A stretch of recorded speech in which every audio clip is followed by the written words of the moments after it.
The Electoral Commission has also given an update on the challenges it faced. This included, of course, the sacking of an electoral officer for misconduct in Ermelo.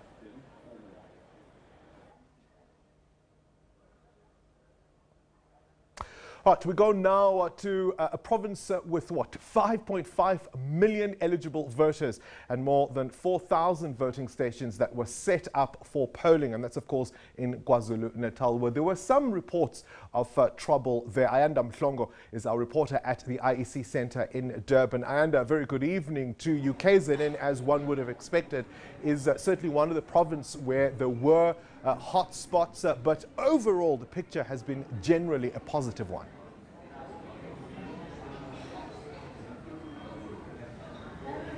Yeah, very good evening to you, Bongan, and good evening to our viewers coming to you from the Results Operating Centre here in Durban, where it's starting to get busy with more of the political party representatives making their way here to the centre. Of course, we're just over 4 hours to go until the voting stations close, and it's a race against time for the IEC as well as the political parties to ensure that they encourage as many people to get to those voting stations before the 9 p.m. cut-off time. As you know, of course, since this morning we've been reporting on the demonstrations and some of the issues around voting stations which hampered the start and delayed the opening of some of the stations. And so now the IEC is making that appeal to voters in the province of KwaZulu-Natal to try and get to the voting stations before 9 p.m. They have said that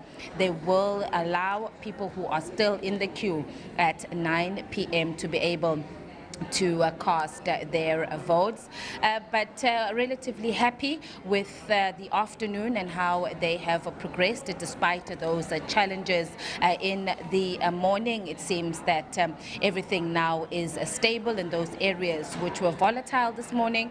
The law enforcement agencies are also saying that they are still out deployed in these areas and on standby, particularly for this evening as it gets darker. Bongani, there is of course a concerns, and they, from a security perspective, they're also asking members of the public to get to the voting stations on time to avoid any issues that might arise in the dark outside the stations. So additional police deployments are in strategic areas for any eventuality where they will be needed. And of course, we also have the South African National Defence Force that is also ready and on standby to assist the South African police force should a need arise. But very soon, I guess the focus is going to be here at the Results Operating Centres. We know 31 political parties contesting the province of KwaZulu-Natal. So it's going to get interesting, Bongani, very soon as we start to see those results come through here.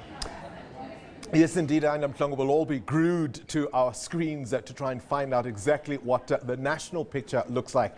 Thank you very much for that update. And Mhlongo, of course, at the IEC Operations Centre in Durban. Right, let's get now some perspective with Tasneem Essop, who's a research fellow at Democracy Works, and she's at the Results Operations Centre in Pretoria. Tasneem, a very good evening to you. I mean, it's 23,000 or almost 23,000 voting stations across the country. We've seen some hotspots, but you could almost say, certainly mathematically, where we've seen disruptions, that's almost negligible, isn't it? Yeah, I mean, certainly once again, the election's been run pretty smoothly by the IEC.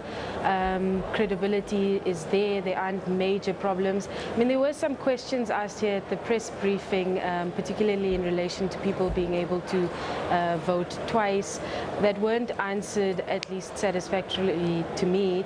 But I think in a general sense, once again, an election that seems to be going off in very credible fashion. Of course, we would expect at a time like this that there'd be communities who really can get the spotlight on their concerns and their issues, particularly those that feel that they have been ignored over the recent while.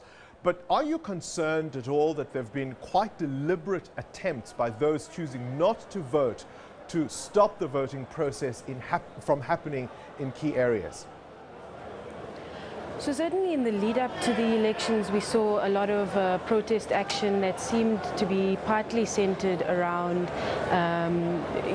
political unrest in relation to elections or in the lead up to elections. So I think we saw that. And today in a few places there have been reports of people trying to prevent voting and so on. Look, I think this is bound to happen. There's a spotlight on the day, there's a spotlight on the issues of the day, a spotlight on politics. And given that dynamic, you are going to have people who will try and use it for, to make their voices heard in various ways. I think for me it's really how you deal with it.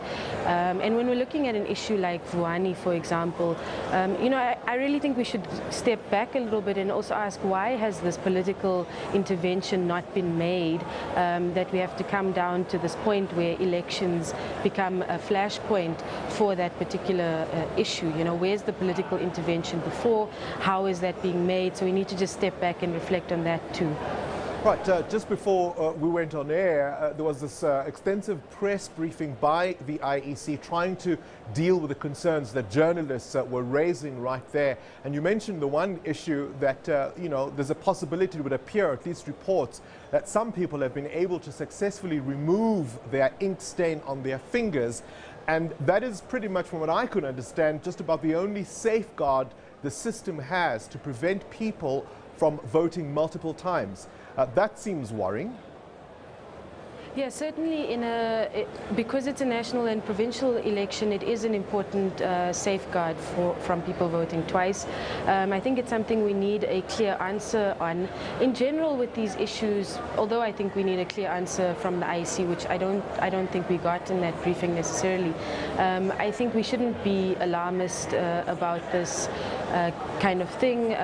We should call for the answers and for accountability around them and what the IEC is doing. But I'm always wary of being alarmist around elections, the credibility, the work of the IEC and so on. So, I do think journalists need to continue to call for the IEC to answer that question.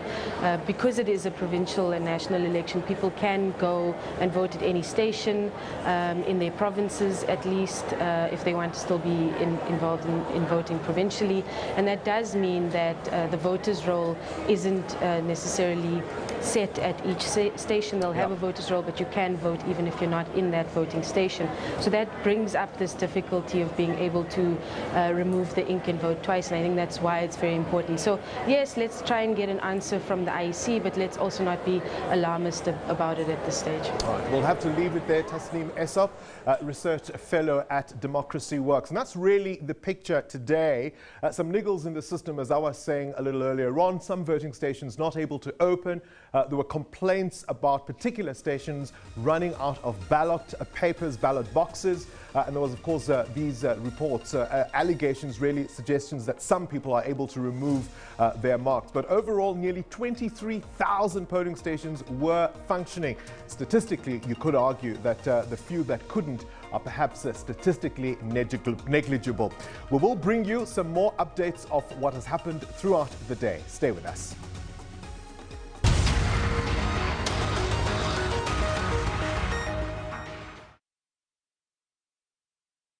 Every year, more and more people all around the country are saving money on their car insurance. Let's meet some of them. So this lady from Outsurance calls. Yes, yeah? Friendly, vibrant, energetic. And she made that sale within 3 seconds. No, 3 sentences. 3 seconds is even better than 3 sentences. She was good. Ended up saving almost 300 Rand per month. How would you summarize your overall experience with Outsurance? 3 words. Fresh, vibrant, and lekker.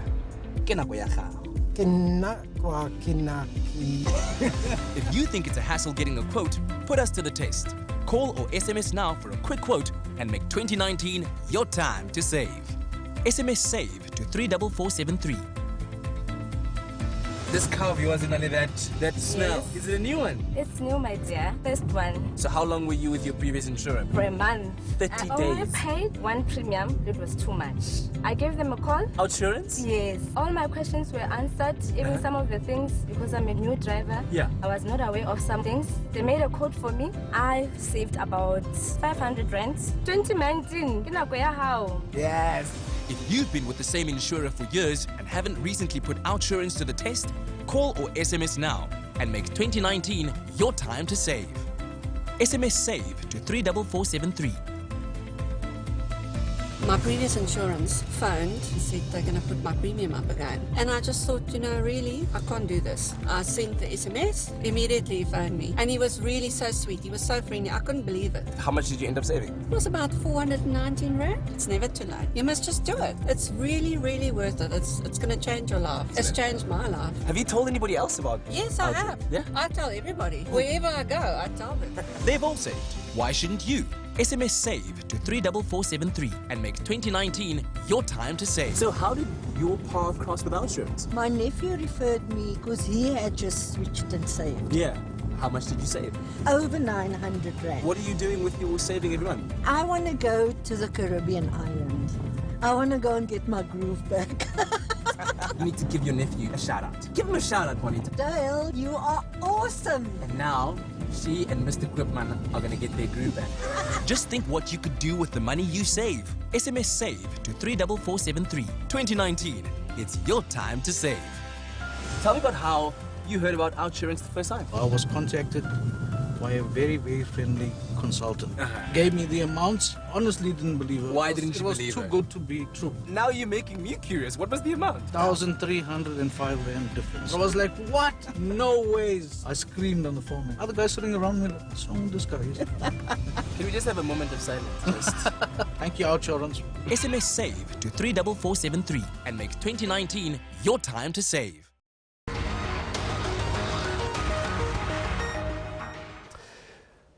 Welcome back. You're watching our special elections update here on the SABC. Now let's go to one of the hotspots that saw a lot of protests, particularly, of course, at the height of campaigning.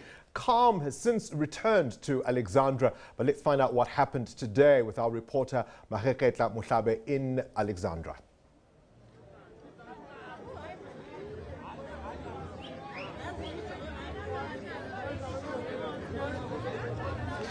Good evening to you, live from Alexandra Township, where a lot of residents here have come in numbers to cast their vote. Of course, 25 years after, since the democratic election, they are also here to cast their vote. And we know the history of this place. We also know where we come from in terms of the protests that have been here.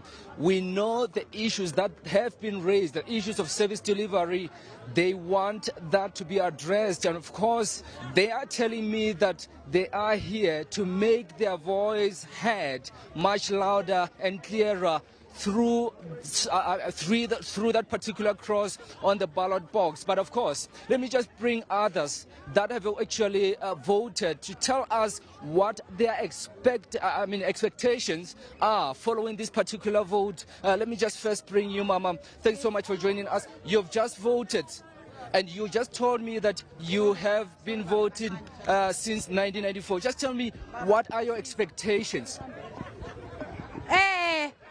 Baba, ngikala ukuvota ngo94. Uyangizwa ukuthi ngithini? Khona lapho into yokuqala ebalekile ngingakwezi kokwesibili. Into yokuqala baba, anginandlu. Anginandlu ngilokhu ngirenta. Kanti le government engivotelayo yenzani ngalolu voto lwami? Okwesibili baba, emsebenzini ngixoshwe February mhla ka12. Mawuthi uya emakhampanini kunalabantu ababuya ngaphandle, kugcwele abantu ababuya ngaphandle ezindlini. Mawuthi uya endlini baba abasiniki izindlu, kuhlala labantu ababuya ngaphandle. Kanti abantu beSouth Africa bazokhululeka nini baba? Ngicela ukwazi lonke inkululeko leyo. But siyavota, asijampi since 94. Sifuna izindlu, sifuna umsebenzi. I'm sure, Mama, you also share the same sentiment. You have been voting since 1994. What are your expectations? Ngiqale ukuvota ngo1974.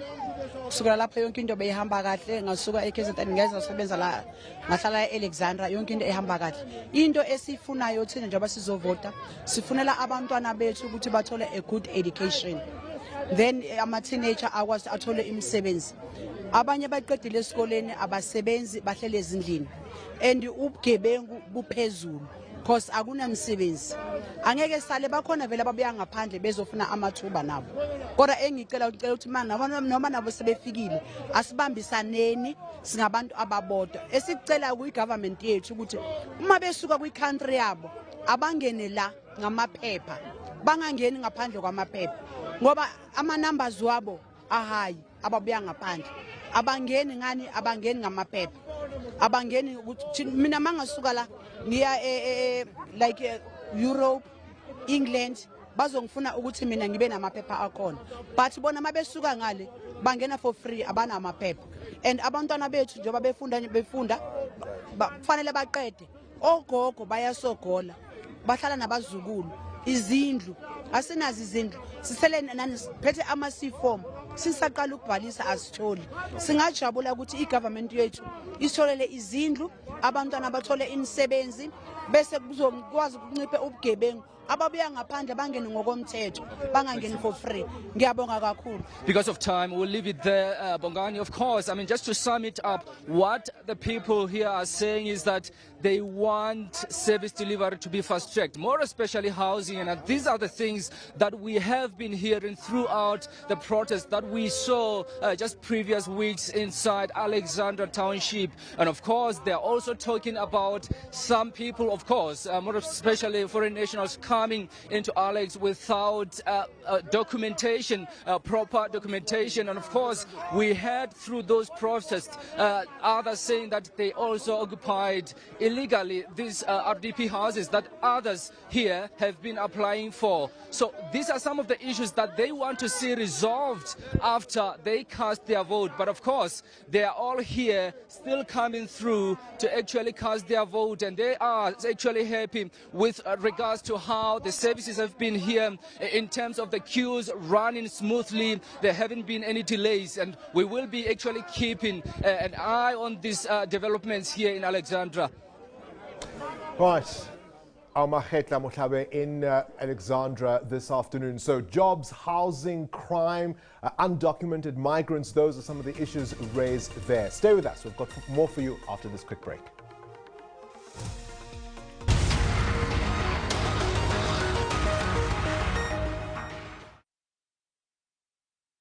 Every year, more and more people all around the country are saving money on their car insurance. Let's meet some of them. I work for a car dealership. Many of my clients that buy cars have to sort out their insurance. Yes. And hearing from them on a daily basis how much money they save from our insurance, I had to make the call myself. Your clients switched you, the car dealer. How much did you end up saving? Just over 300 rand a month. Switch up now, going into the new year. Yeah. 2019, make it yours. Yeah. As we say, 2019. Oh, it hits the spot. 2019. If you think it's a hassle getting a quote, put us to the test. Call or SMS now for a quick quote and make 2019 your time to save. SMS SAVE to 34473. Well, I'm doing my articles in chartered accountancy, so I have financial knowledge. What you said just made sense, so we switched and saved. How much did you end up saving? Almost 450 rand. You guys have children yet? No, but the mother-in-law is pushing very hard. If you can convince your mom-in-law to switch and save, that'll get you 1,000 rand off of your next monthly premium. With the money she saves, it's a win-win situation. Mother Frida, if you want babies, you must switch and save. Yo! If you've been with the same insurer for years and haven't recently put OutSurance to the test, call or SMS now and make 2019 your time to save. SMS SAVE to 34473. It was a simple telephone call, informed him of the basics. I had had an accident. With most insurance, once you've had an accident, they increase your premium. And then when he told me this is what the premium he would be, are you sure? Did you hear that I had an accident? How much did you end up saving? Half of my previous premium, almost 500 rand. Start your year off on the right foot. Queen of... Oh, no. They've all saved. Why shouldn't you? SMS SAVE to 34473 and make 2019 your time to save. So what happened is I made the phone call and I asked Olisa to just call me back. He explained everything to me, a meaningful conversation. How much did you actually end up saving? Almost 750 rands. That's how I switched and saved. But I'm glad our paths crossed. We could make an OutSurance connection here. Have you and Kolisa gone out on a date or something? No, it was just insurance. Oh, is it your time? Yeah, it's my time. Just think what you could do with the money you save. SMS SAVE to 34473. 2019. It's your time to save. How did your path with insurance cross? And I saw this advert about this guy, Chacha. So Mr. Chacha got me thinking, if I do switch and save, I won't just do the Chacha, I'll be doing the Tango. And the difference that you're now saving? It's just over 900 rand. In 3 words, summarize your experience. Smart, professional, and they saved me money. You know that last one was like 4 words. I know, but that's how good they are. SMS SAVE to 34473 and make 2019 your time to save.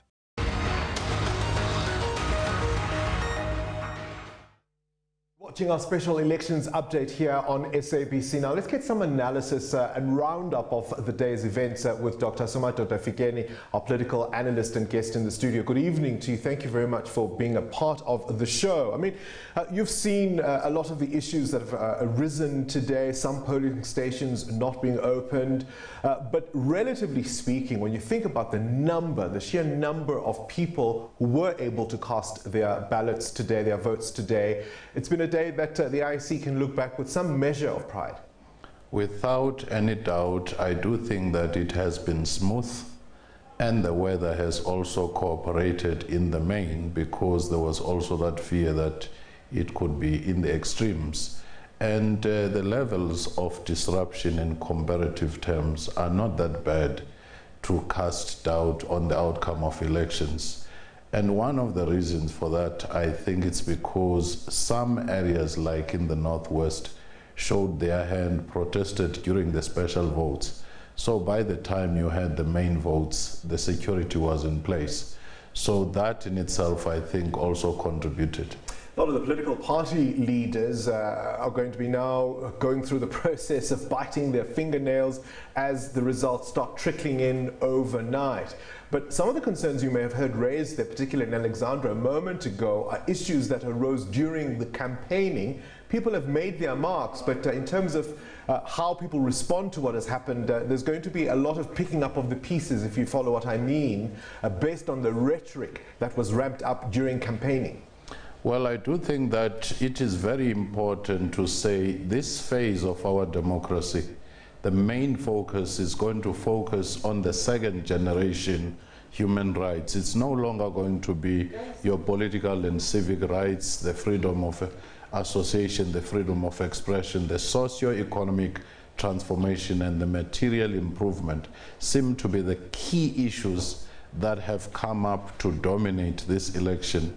And the governments coming nationally and provincially are going to be under tremendous stress to focus on those. And we also know now that corruption was one of the things that seemed to impact negatively on the issue of delivery of services. Even where billions had been sent, they were going in every direction except on the programs they were destined.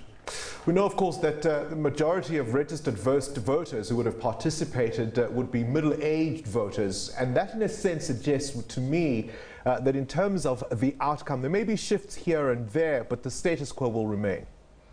Generally, the status quo will remain. A society that has been so much divided like ours, constituencies tend to ossify or solidify. Even when they are unhappy, as was the case with the ANC, they tend to stay at home rather than to move and mess to other parties. So the key outcome of this election will depend on whether the parties are able to energize their traditional constituencies to come out and vote. And that in itself, I think, is going to be a key determinant. Right, we'll leave it there with you for now. I know you'll be joining my colleague Francis Hurd for more discussions, so we'll hear a lot more from you throughout the evening. But at this stage, we'll be saying goodbye to our SABC 2 and SABC 3 viewers for this special elections update. 3 hours or thereabouts still left for people to have an opportunity to cast their votes. From me, Bongani Bingwa, that's where I'm going to leave it for this evening. Until tomorrow, ubusuku benzolo. Good night.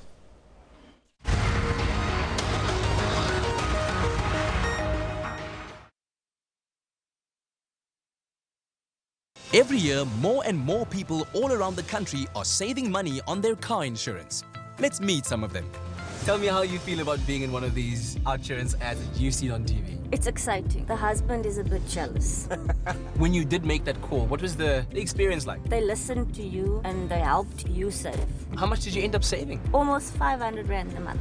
With the savings, we can do more things as a family. Switch and save. Yes! When? Now. Right now? Yes. Tell them. It's your time, it's your time, it's your time, it's your time. If you think it's a hassle getting a quote, put us to the test.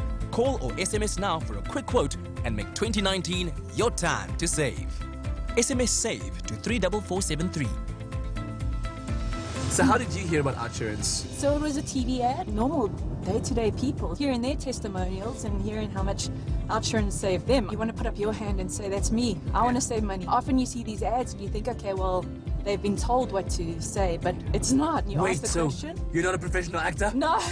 How much did you end up saving? 300 rand. Cha-cha. If you've been with the same insurer for years and haven't recently put insurance to the test, call or SMS now and make 2019 your time to save. SMS SAVE to 34473. So how did your path cross with insurance? My nephew referred me because he had just switched and saved. Yeah. How much did you save? Over 900 rand. What are you doing with your saving, everyone? I want to go to the Caribbean island. I want to go and get my groove back. You need to give your nephew a shout out. Give him a shout out, Juanita. Dale, you are awesome. And now, she and Mr. Quipman are going to get their groove back. They've all saved. Why shouldn't you? SMS SAVE to 34473 and make 2019 your time to save. So what happened is I made the phone call and I asked Olisa to just call me back. He explained everything to me, a meaningful conversation. How much did you actually end up saving? Almost 750 rands. That's how I switched and saved. But I'm glad our paths crossed. We could make an insurance connection here. Have you and Olisa gone out on a date or something? No, it was just insurance. Oh, is it your time? Yeah, it's my time. Just think what you could do with the money you save. SMS SAVE to 34473. 2019, it's your time to save. Made a call, so what did I have to lose, right? I had the nicest conversation with Naz. He ended up saving me over 1,000 rand. What? Yeah. How long were you then with your previous insurer? Around 2009. Nearly a decade. Yeah. It's a lot of money there that you could have saved, right? Let's focus on the future. If you were to give somebody advice about starting off the new year. Make 2019 yours. Have a 2019. SMS SAVE to 34473 and make 2019 your time to save.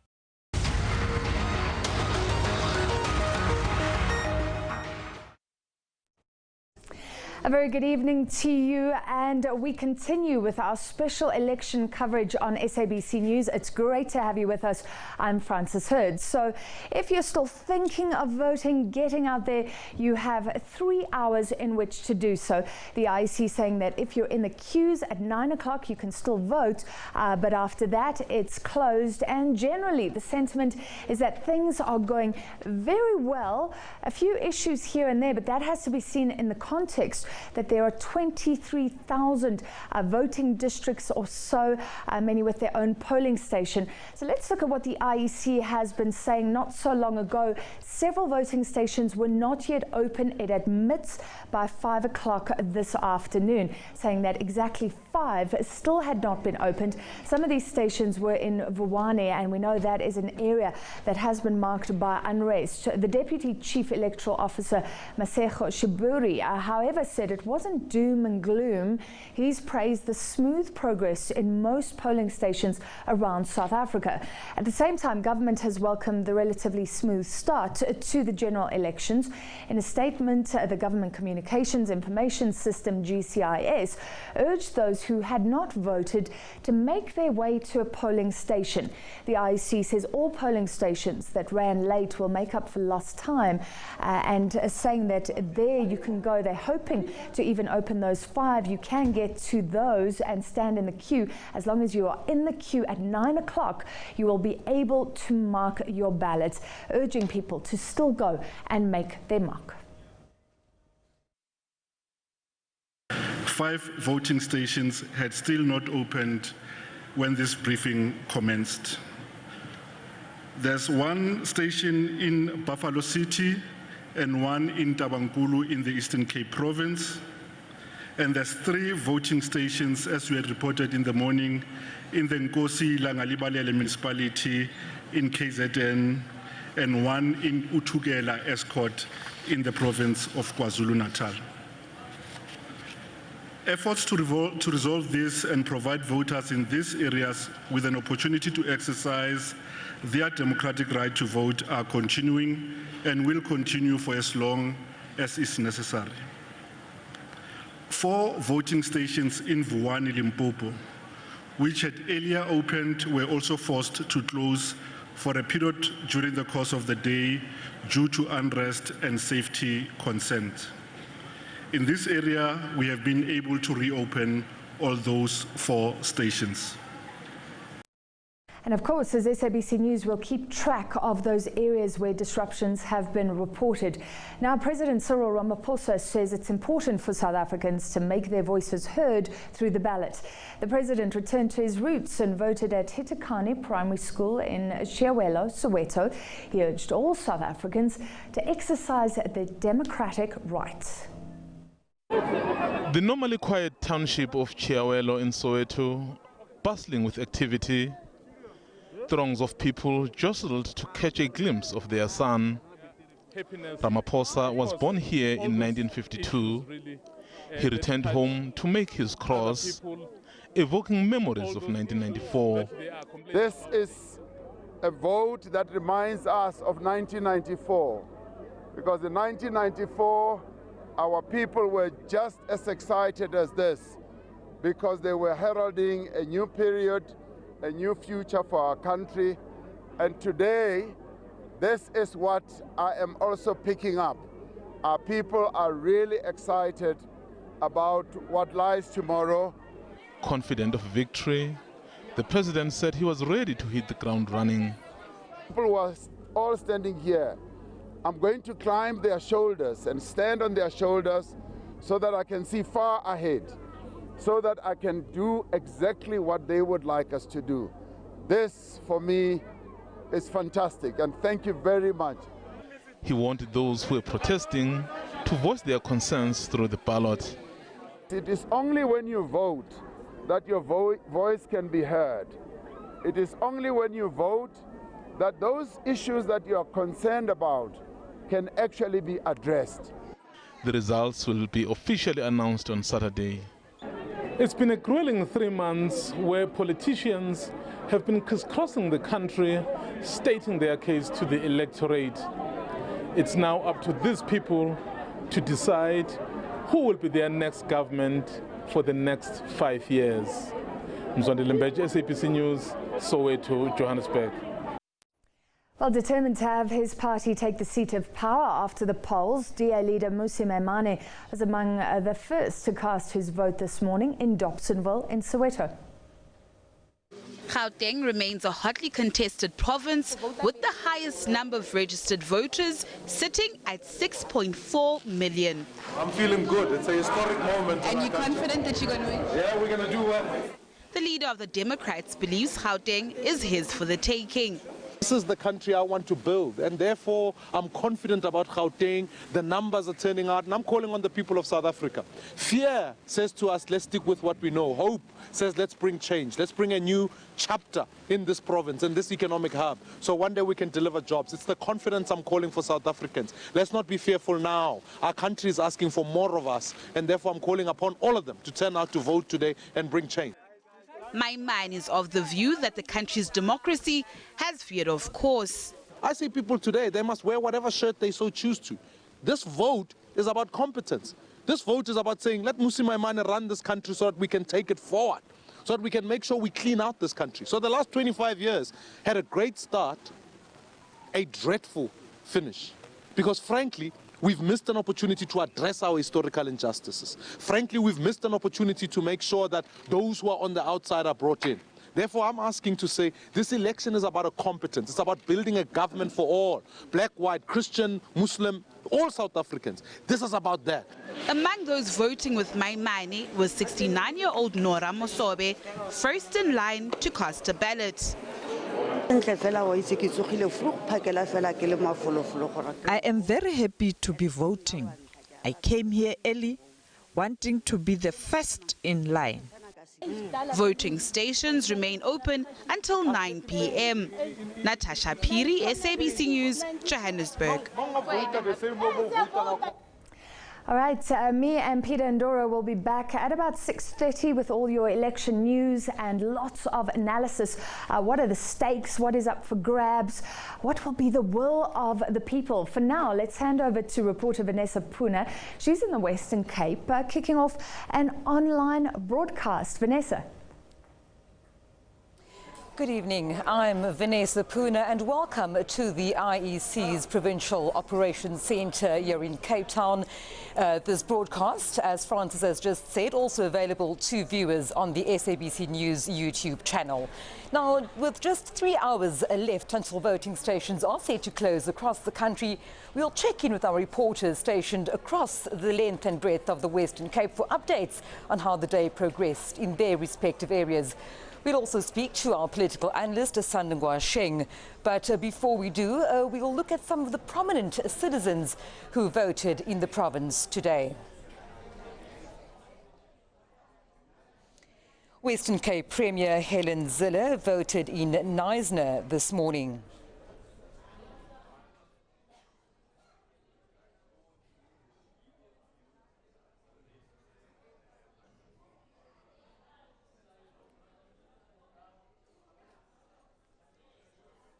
All right, we'll come back to those prominent leaders who would have voted in the Western Cape, of course, part of 3.1 million voters that have taken to the polls in this election. Ordinary citizens across the province, and that's all 3.1 million of them, also braved weather conditions. It was raining here in Cape Town quite heavily at some stage to make their voices heard. Now, job creation has been one of the biggest talking points in the lead up to today's election. Political parties have been promising to eradicate unemployment, which is now seen as a potential national crisis. South Africa's unemployment rate stood at 27.5% at the end of last year. Our Cape Town correspondent Bulelani Phillip spoke to some of the most affected by unemployment on the Cape Flats, and we'll take this report from Bulelani right now. A usual occurrence on some of the city's corners. Laborers hoping to get a job. 34-year-old Thabiso Skinjana is one of 6 million people who are unemployed. Skinjana is not discouraged, even though he lost his job in a forestry project in the Eastern Cape 3 years ago.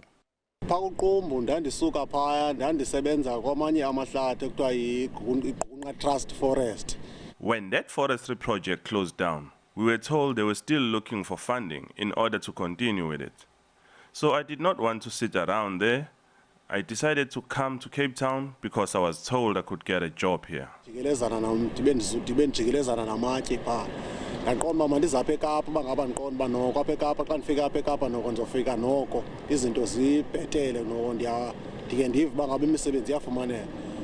Coming to the city often disappoints many people as they struggle to get by without a job like Skinjana. About 12.5 million people are discouraged job seekers in the country. Kailicha needs to have its own economic development program, all three tiers of government coming together. For instance, Kailicha in the last 30 years, 35 or so years, it's never had even the slightest of industrial activity. All the other communities would have what they refer to as industrial parks. In the nearby community of Mfuleni, things are no different. Some residents say they often face abuse from their employers. There are women who work for subcontractors. We come back not paid. In the end, they will say we don't want to work. We just want to sit around. Those things hurt us. We have to support our family. I wish government can give me a job. There is nothing you can do without money because life is about money. The exploitation of workers appears not to be an isolated case. This street vendor says he was forced to start a business after his employer failed to pay him his salary. When I started this business, I was disappointed by a person who never paid me after working for a month.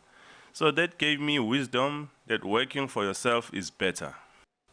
At least some are lucky to get a day job, but the hustle is a daily grind.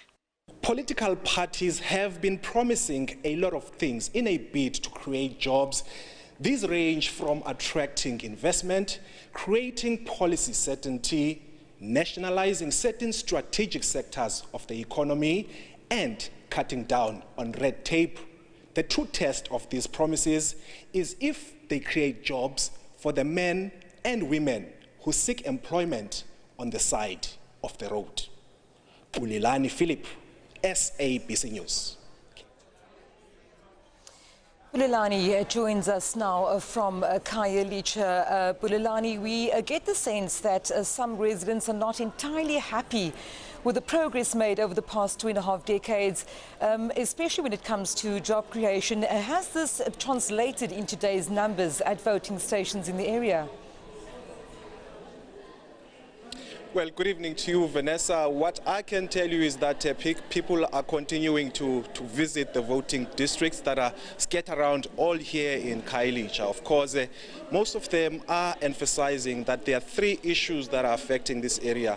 One is the issue of job creation, 2 is the issue of sanitation, and the 3rd one is the issue of housing. But of course, the biggest one, as the insert has illustrated, is that the biggest issue here is actually job creation. Now, if we locate this debate, we have to look at the current growth levels versus what the National Development Plan envisages in terms of our growth targets, which is an average of about 5.4% rather by 2030. And of course, those numbers may be seemingly an academic debate, but the effects and consequences of our low growth levels are actually felt on the ground. And as you go around the areas like Khayelitsha and Mfuleni, you actually see people sitting in corners actually waiting for piece jobs that can be be given by people who are working in construction companies. Of course, many of them are complaining that maybe some of them are being underpaid and cheated by these people, but the meager salaries or wages that they get, they are enough to make sure that they put food on the table for their families. Of course, they're also complaining that the emotional stress that comes with not having a job is actually quite too big to contemplate. And as you have known, is that a lot of them come from neighboring provinces hoping that they can get greener pastures here in the Western Cape. But of course, when they come here, it's not as rosy as it looks. Of course, that's a reflection of the state of the economy in South Africa. Thank you very much, Bulelani. Philip, our reporter and my colleague out in Khayelitsha, of course, painting quite a grim picture when it comes to the quality of lives, specifically for those that are unemployed and still looking for job and work opportunities. Now, from the Cape Flats to the West Coast, where voting has proceeded quietly and slowly in Saldanha Bay. People from the informal settlement of Dyersville started queuing at about 6 a.m. this morning and were excited to vote, hoping for change and a better life for them and their families. Life has been tough in the area, with people still living in shacks and no electricity or toilets, resulting in violent protests at the end of 2018. It had started raining, but that did not dampen the voting spirit in Saldanha. Our reporter on the ground there is Craig Murray, and he filed this report. People started queuing before 6 a.m. at the voting station in the formal settlement of Dyersville in Saldanha. They were excited to vote, hoping for change and better living conditions. Life has been tough here. Many still live in shacks with no electricity or toilets, and there were violent protests here at the end of 2018. I'm happy they're voting today. I'm telling the people, almost of the people, I'll change the middle boss. The work whatsoever. Thank you. To me, it's important to vote, because if I can't vote, I cannot complain. So my vote, I wish my vote not to be wasted. Okay, what kind of change do you want to see from the leadership you are voting in today? No more suffering, shops and shops and shops. On the other side of town, in the more affluent part of Saldanha, voting was proceeding smoothly, even though it had started raining. And that it keep the Western Cape where it should be, and if all other provinces can be the same as the Western Cape, we'll have a great country. Well, I'm hoping of the best, and I hope my party win. we want the West Coast for ourselves. It's been a slow, quiet start here in Saldanha on election day. We started off early this morning in that informal settlement of Diasville, where there were queues coming and people were excited to vote. They wanted change. The day before, in the build-up to the election, there were a lot of people living under awful conditions. A lot of them said they weren't going to vote. They were feeling despondent. No one was interested in their plight, that they'd voted before and no change had happened. But people there were hoping for basic things. A lot of people living in shacks there. They were hoping to get electricity. They were hoping to get homes, sanitation, toilets, and a better life for themselves and their family. Now, a little bit later, we're in a more affluent part of Saldanha. The rain has come, hasn't rained that hard, but some will call that a blessing. But things running along very, very smoothly here in Saldanha. People excited to vote, hoping that their vote will help to bring about change that will lead to a happy and prosperous life in South Africa. This is Craig Murray for SABC News in Saldanha, up the west coast from Cape Town. Thank you to our colleague Craig Murray, keeping us abreast of matters in Saldanha Bay. Now, returning to the Metro, where my colleague Corbin August is in Mitchell's Plain at the moment, and he joins us on the line now. Corbin, what has been the participation in these elections at the various voting stations you visited across the Cape Flats today? Good evening, Vanessa, and good evening to the viewers. We're coming to you from Mitchell's Plain Primary on a very cold Cape Town night. From what we've seen so far, the voter participation numbers have been a bit low at the voting stations which we visited here in Mitchell's Plain. And that could be partly blamed on the cold and wet weather conditions which Cape Town has been experiencing today. This morning it was raining quite a bit, so when we were at the voting stations there were very few people who were coming in early. And now in the evening we have seen some people coming after work, even with their kids now. Now that the rain has subsided a bit, they've even come at times with their children and after work. So it is starting to pick up, and there were certain times when there were queues that were forming. But from what we've seen overall here in Mitchell's Plain, it's been a bit low. Thank you very much, Corbin, for that update. Of course, from Mitchell's Plain, of course, the weather may have played quite a bit of a role in terms of how people came out to vote throughout the day. Now, Knysna on the Garden Route is one of the most scenic towns in South Africa. Nestled between George and Plettenberg Bay, it's a 6-hour drive from Cape Town. Our reporter, Abra Barbier, is in the Southern Cape, and she's filed this report. Described as enchanting, the town of Knysna is a popular getaway destination for local and international tourists. Buffered by the mountains and forests which open up into an estuary that runs into the Indian Ocean, channeled through 2 large cliffs named the Heads, Knysna is easily one of the most beautiful towns in South Africa. With around 70,000 residents at last count, it is a wide and diverse cultural heritage. One of the more interesting communities has to be the Rastafarian camp, Judas Square. Known to be the largest Rastafarian community in the country, the settlement was formed around 1994 when a group of Rastafari approached the municipality asking them to be given their own designated land. Ras Maxi, a community leader, says South Africa has come a long way since 1994 and the new political dispensation was a move in the right direction for the people of this country. Ek sal sê daar was veranderinge, ons kan nie dit, hoe kan ek sê, miskykie, maar baie stadig met die feit dat dit is onsself wat nou regeer, ek meen, want dit is ons onsself en dit is ons government. There has been change, very slow, but now it's us governing, our people. We were told the people shall govern, but as time went by, it was actually others who governed. It wasn't the will of the people. Is mense wat gegovern het namens die mense, en as dit nie altyd die wil van die mense nie. However, Ras Maxi himself has never been to the polls. Daarom is Rasta nie involved nie. Ons wil die mense Rastas are not involved in politics. We don't want to discourage other Rastas who feel there is someone who can make a difference. But we have a stance of no vote because they are all the same, the birds of the same feather, like the same system. General Rasta het nog nie by die slotsom gekom dat ons gaan deel uitmaak aan politiek nie. Knysna is not unlike many other parts of the country where there is a marked contrast between rich and poor. Knysna is home to the very rich. It is also home to the very poor. Here you will find beautiful mansions, estates, exclusive boutiques and hotels catering to the well-heeled. Here you will also find informal settlements where getting by is a daily struggle. And that is why there are many residents who disagree with Ras Maxi and say it's important for them to make their mark. Dis vir ons land en vir ons kinders wat moet groot raak. Al wat ek kan sê. Ja, wat die regte party in die land kan word. Ja, dat wat ons werk kan kry en huise kan kry en alles hy.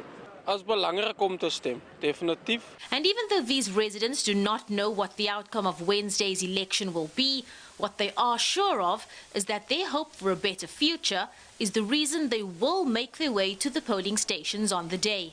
Abra Barbia, SABC News, Knysna.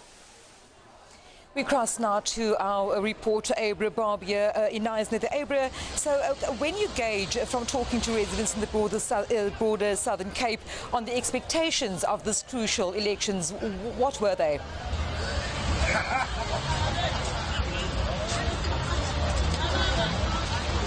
Vanessa, good evening to you. Most of the people I spoke with on the ground over the last few hours, the expectations are just to have a better life. That's what they're all voting for. Many of them said they're voting for change. People say they're voting for improvement in crime stats. People are voting for housing. They're voting for better services. That is what people are voting for. Obviously, I didn't ask them to tell me who they are voting for. Many of them just volunteered that information, but most of them said they need to vote to make a difference. Some were adamant we absolutely have to vote. But essentially people, they're voting with hope. They just want hope. They have hope in a better future for themselves and for their children. I mean, if you look behind me, it's freezing cold where I am. It's raining, it's storming, but there are still people in this queue behind me at this voting station in Neklis, which is where we are right now. Neklis is an informal settlement in Knysna. And people are, it's short now, but there's a steady stream of people who are coming there. I mean, there's just over, I think, 2 or 3 hours left before the voting stations close, but there are still people at the voting stations who are really just determined to go out and make their mark tonight, because as I've said earlier on, they're voting with the hope of having a better tomorrow. Vanessa? Thank you very much, Abra Barbia, keeping us abreast there in Knysna. Now, we turn our attention to you, Asanda Sheng. We'll go to various parts of the province in just a while, but a large chunk of voting now expected to have been completed already. There's just about 2.5 hours or so left until 9 o'clock. We've seen some reports of people, for example, the Rastafarian community in Knysna, in Judah Square, saying that they will not participate in this election today. Let us talk voter apathy. What impact would voter apathy have had on people participating and also the outcome of the elections in the province? Well, I mean, I think if you look at South African voting systems, you'll see that every single election, the number of people who vote drops. And if you look at, for example, this year is no different. The number of people who actually register to vote is less than what it's been, which means that whichever political party wins is likely to win with a slightly smaller majority than it did in the previous years. So I think that a lot of people now are in a state that I would borrow from the jobs issue and say they discourage voters. So they've had hope since 1994. They've waited for government to do something to change their circumstances. And I think that, you know, while we can't argue that people have got, you know, freedom of movement, people have got freedom of speech, people have got, you know, some of their basic rights are being met, but people are still living, and in the main it's people of color. So that's you know, that's black people, that's colored people, and to a certain extent also Indian people. They are living in dire circumstances. They are living in circumstances where they are having to use use, they have to light a fire instead of using electricity, and they don't have water, and those are the conditions that will make one despondent after some time if you vote every year or every election and nothing different happens for you in your actual personal life. And the issue of unemployment, jobs, real issues affecting real people on the ground seems to have been the basis, what frames people going to the polls specifically in this year. You've just alluded to that. Yeah, I mean, I think it's one of those things that we know that every 5 years people have an opportunity to participate in democracy. I mean, of course, there are other opportunities that people do take, like protesting, because that's also, part of the democratic system of activity. And people do take, such actions, but voting continues to be the biggest one, where people feel like maybe if I vote for a different political party, maybe if I try this political party, there's going to be change. But what we're seeing, as I've been saying, is that, you've got the ANC, which has been in power for so long, and you've got the DA, which has been in power for so long in the Western Cape. And people are beginning to feel like, it actually doesn't matter which political party they vote for, whether they change their vote from one to the other. Ultimately, what's going to happen is the ANC is going to win, or the DA is going to win in the Western Cape, and then the other three parties, as per has been happening over the past couple of years, are going to continue to win. And there's a sense in which people are losing faith in our democratic system. And I think we need to have a conversation about whether it's not time to change, particularly the political system that we have at the moment, so that people are more able to hold their leaders directly accountable instead of the party system. Because it could be that the party system isn't working, because they know that it doesn't matter who they want in power. If the political party that they want to vote for does not want that person, then that person is not going to make it. And if you look at, for example, how the political party like ICOSA, which comes from the ANC, has been able to make some gains, you're able to see that people want people they know, people they trust, people that they are able to have day-to-day engagement with, to be the ones that represent them at a local level, at a provincial level, and at a national level. And until that starts to happen, we're really going to be in trouble. And it might also explain why we're seeing more and more smaller parties that have local bases coming in to try and get the vote at a provincial level, or try and get the vote at a national level, because that's what people desire, people they know. We'll check in with you again, Sanda, in a short while. So, of course, at the end of the day, elections being a numbers game, essentially, and I'm sure you'll get a clearer picture of voter turnout once the counting process has been completed. Now, we'll take a look at some of the other regions, from the Little Karoo to the Overberg. Our correspondent, Mariska Botha, is standing by for us from Hermanus. Mariska, with just over 2.5 hours left until voting stations close, can you reflect on how residents of Hermanus have responded to the call to make their mark today? Good evening to you again, Vanessa. I just want to first of all give a shout out to all the electoral officers of the IEC who we've been working with all day. Everywhere we went, crisscrossing the Overberg, we've been greeted warmly, we've been allowed inside, we were allowed to do what we needed to do, which is see what is happening with the elections in our country. Now, as you alluded there, I'm in Hermanus right now, actually at the municipal buildings in Hermanus, but we crisscrossed the province from Grabouw to Botrivier, where there's only one little voting station, which they divided into two little substations. Innovation there to get the process flowing faster and easier. And then, of course, we were in Caledon as well, and we started in Zwelihle this morning, just outside Hermanus here. And across this region of the Overberg, we've seen a steady but a steady trickle of people at voting stations. Of course, IEC officials telling us, especially in the rural areas like Grabouw, Botrivier, and also a little voting station close to the farming areas that side, that they're expecting a lot of people to come at around 6 o'clock, because many people are still working today, so they're expecting those numbers to rise at around 6 o'clock. But so far, everybody's reported to us that there's been a slow but steady trickle of people. And if you're wondering why we're inside, the weather has been playing cat and mouse with us all day, so we decided to come inside, where we were welcomed by the officials here to stay warm and toasty while it's raining and stopping and raining and stopping in the Overberg right now. Mariska, and then you would have spoken to quite a number of people in your region. Just very briefly, the crux of why they've decided to go to the polls today. We've heard from a number of people. I actually found a youngster voting today. She was very young, in her early 20s, saying that in Botrivier, where she is voting, she has seen a lot of young people from that area going out to the polls, saying that they want their voices to be heard. But I heard you speaking to the analyst a little bit earlier, and certainly the motivation of employment, of land, of housing is a big consideration for many, many people. There are different things that qualify for different people, but that is certainly what we've heard, especially further afield in the rural areas where we heard what people were asking for. Of course, we leaflet that I referred to earlier. Last year, there were those violent protests, and the issue was land. And since last year, 2 new informal settlements sprung up there because people are asking for land, and they set up their informal structures in those areas. So definitely unemployment, land, those kind of things. Of course, then safety and security, all those things play a major role in people making decisions. Maybe just lastly to say, I spoke to an older lady who told me that she had difficulty in deciding who or what she is going to be voting for, because she said there was a lot of back and forth for her in trying to establish who to choose to vote for. But she made up her mind, she said, at the last minute, and she was at the polls today to cast her vote. Thank you very much, my colleague Mariska Botha out in Hermanus. And this, of course, where we wrap the Western Cape election coverage on Channel 404. Online viewers can continue watching us on the SABC News YouTube channel.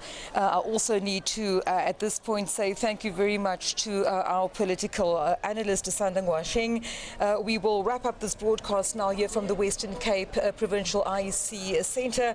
And, of course, just a reminder to viewers that we will be bringing you 2 half-hour broadcasts from the Western Cape on Thursday between 11 and 11:30 in the morning, and then also between 6 and 6:30 in the evening on that SABC News YouTube channel. For now, our team here in the Western Cape, in Cape Town, we bid you a safe and pleasant evening. We trust that each and every one of you had an enjoyable public holiday, but more importantly, that you managed to cast your vote. Well, from us, it's good night. All right, thank you very much, Vanessa. So that was an eye on the Western Cape, not fully contested. It is one of the provinces, the only province controlled by the official opposition on a national level, the DA, but a lot of the small parties are hoping to gain some of that DA vote this time. A little later, we'll look at even more contested provinces, such as Gauteng, where in the local government elections, no party won an outright majority. So talk of coalition, what's going to happen there? Vanessa said she hopes you've made your mark. If you haven't, you still have 2.5 hours to do so. The IEC saying that if you're in the queues by 9 o'clock, you can still vote. We continue with our special coverage after this break. Stay with us.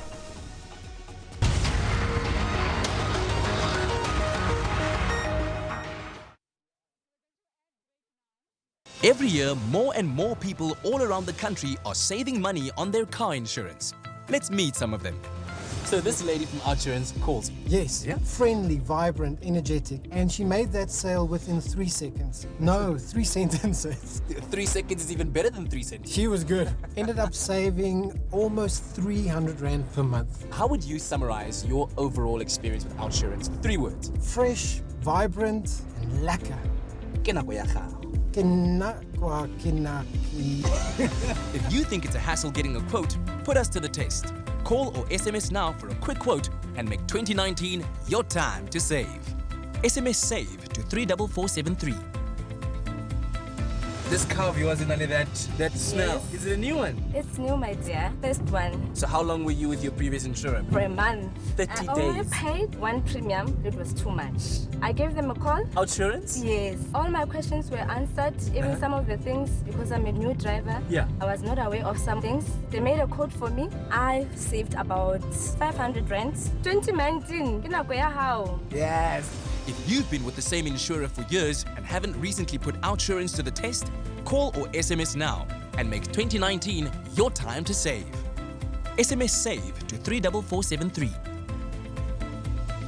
My previous insurance phoned and said they're going to put my premium up again. And I just thought, you know, really, I can't do this. I sent the SMS, immediately he phoned me. And he was really so sweet. He was so friendly. I couldn't believe it. How much did you end up saving? It was about 419 Rand. It's never too late. You must just do it. It's really, really worth it. It's going to change your life. It's changed my life. Have you told anybody else about it? Yes, I have. Yeah? I tell everybody. Wherever I go, I tell them. They've all saved.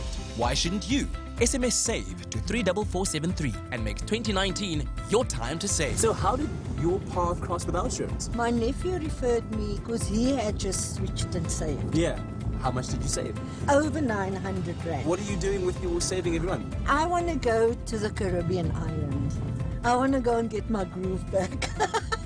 You need to give your nephew a shout out. Give him a shout out, Bonita. Dale, you are awesome. And now, she and Mr. Gripman are going to get their groove back. Just think what you could do with the money you save. SMS SAVE to 34473. 2019, it's your time to save. Tell me about how you heard about our insurance the first time. I was contacted by a very, very friendly consultant. Gave me the amounts. Honestly, didn't believe it. Why didn't you believe it? It was too good to be true. Now you're making me curious. What was the amount? 1,305 Rand difference. I was like, what? No ways. I screamed on the phone. Other guys sitting around me, what's wrong with this guy? Can we just have a moment of silence? Just... Thank you, Outsurance. SMS SAVE to 34473 and make 2019 your time to save.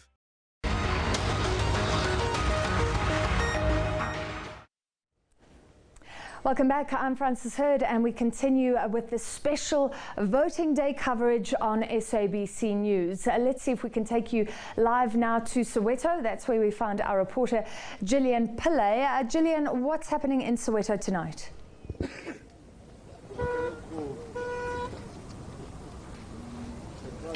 Very good evening to you, Francis. Yes, a short while ago we were at Kliptown, where the Freedom Charter was founded. I'm still chatting here to residents from the Mandela Square informal settlement. You'll remember, Francis, that this area, Soweto, as a suburban township, has more than over 1 million voters registered for this particular election. We're still talking to some people from these areas. I'm talking to Natasha Etty. Natasha, you didn't vote in the last local government elections, but you did vote a short while ago. Why did you not vote previously, and why is it so important that you voted today?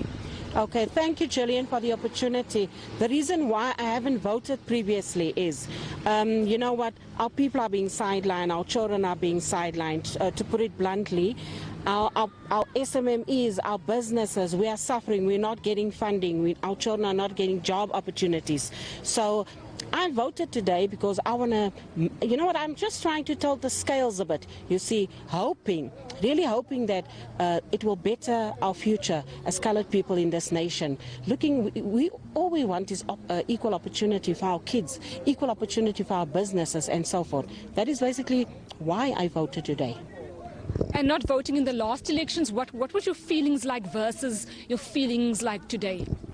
Like I said, Gillian, you know what, our people have mixed emotions regarding elections. Like I've just said, due to the fact that there's no equality for our kids, there's no equality in terms of business or SMMEs. So I just felt, you know what, why waste my time to go vote? I mean, why waste my time at all? You understand? Does it make sense what I'm saying? But we're also joined by another community leader in this area, Francis. I'm joined by Sipho Janchi. You have voted in every election since 1994. Is there some sort of symbolism and symbolic feeling of 1994 versus today, knowing that this is a very, very crucial vote?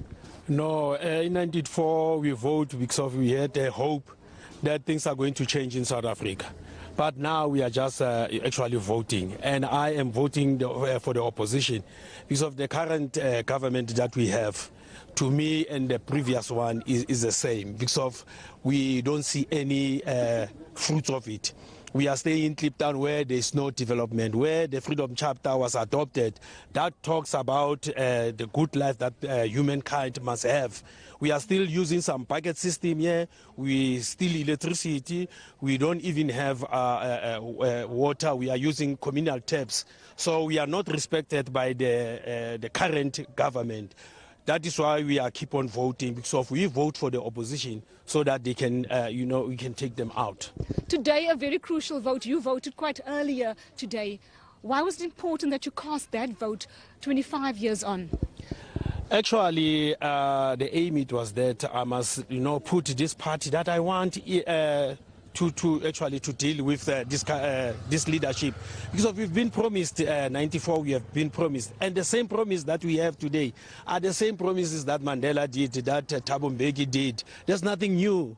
There's no hope in whatever that they are promising. And we know that they are not going to deliver. And we also know that the current president that they are happy, or also before his term of the office, they will be agreeing with us to take him out of the office. Francis, those are the kinds of views that we have been getting from a lot of frustrated residents here from Kliptown, and many of them choosing this time round, like Natasha Etty, to go vote versus the last time where, she felt that her vote wouldn't make a difference. Logistics from this part of Soweto appear to be running smoothly. We'll be visiting a few voting stations just to get a sense of whether there are still long queues. We're expecting a last-minute rush of people who are going to, rush to the voting stations, but weather has also played quite a significant role. It's quite nippy out here in Soweto this time now, Francis, but everything seems to be running smoothly. We've got police presence at most of the voting stations where we have been at, and many people hoping that this time round that their voice will be heard, where they could, like here in Kliptown, according to the Freedom Charter, a government for the people, by the people, where they get to say how they want South Africa to be run, Francis. Thank you very much. Gillian Pillay live for us from Soweto. And let's take you all the way now to the Eastern Cape. And Nelson Mandela, that municipality is a very interesting and hotly contested one. After the local government elections, the DA took control for a while. Now the UDM has a mayor in place with support of the EFF. However, this in a province controlled by the ANC. So an interesting one to watch, and that's where we find our reporter Lerato Tipper. Lerato, what's happening tonight?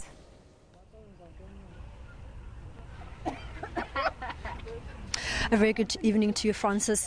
We've been traveling across the metro throughout the morning, trying to get the voice of the people to hear exactly, did they go out and vote? I heard you earlier on speaking to one of our colleagues in Hermanus, and they were speaking about having to go inside a voting station because of the rains. And that's been the same in Nelson Mandela Metro. We've had rains, not too heavy rains, but cold conditions, which in certain areas did hamper voting in terms of turnout. But also some people in certain areas actually braving the rain and going out to vote. The area that we are in right now is called Soweto on Sea, an area really marred with high unemployment rate, especially in terms of youth unemployment. Earlier on, if you saw on social media, there was actually a tent that was erected here, which due to the rains and winds that I talked about earlier on, had to be taken down and was destroyed. And the structure behind me, which is actually a local church, which you just see behind me, is what the IEC used as a contingency plan to try and make sure that voting carried on as per usual. But like you're saying earlier on, that the Eastern Cape is an interesting project where the ANC in the province is in control, but the metro is run by a coalition. So we're going to speak to people here in this area who have got various problems, who went out to vote, and to hear from them exactly when they went out to vote, what are some of the expectations they have ahead of this year's results, which will come out the next few days. Mama, ngobesifika besincokola indaba yendlu yakho khawusibalisele kabanzi bakwenzeka ntoni kwindlu yakho. Ndithi ndingummi weli lizwe yandiva kwakhiwa renovate kodwa iyami indlu yakhethwa iyami indlu. So andiqondi uba ndingummi welizwe, ndiyavota khona ndingayenziyo, akhona sisilungiselwa yona singabantu bendodla. Bunowuyapha ufote ngoku nazi emrini ephile phindlina mina miyaqhwalela sidonete ngecawu yethu nantsi uba mabavote apha abantu. Kuyanetha endlini xa kunetha silala phantsi ithini efront. Funa uqomba singabaphi njengoba singanakwazi ulungiselwa thina, sikhethwe qha sifuna ilizwe elifanele thina. Basingaba lapha mosinathi ndoba masingalungiselwa thina kulungiswa next door kushiywe kulungiswa ngapha ayikwazi kaloku. Funa basicase kwenzeka ntoni. Ivote siyabanika ivote abantwana bethu abaphange, nangu umntwana echedi akaphangele umnoneli ukhule lapha kule ndawo kodwa ngoku ukhetha izindlu ezithile. Why? Andisaphangeli mna ndiyandodla nomyana uyandodla wayeyaqhwalela khona siyenzelwe thina. singakhatyelwa amacanga awiki napheli kuba sayikho unga-challenge na ungene endlini sibuza why singalungiselelwa asina-subsidy thina emhlawumbi asinayo funa ukuqonda ngekuba siphende qha sifuna ukuphendleka rhondo msinya funa uba le nyanga iphele sikhali ilizwe sinosihlale kulo thi sizikhethele lona qha ndibuhlungu gqithi mani buhlungu gqithi mama ndibaza mna samora kodwa sinama-12 samora street.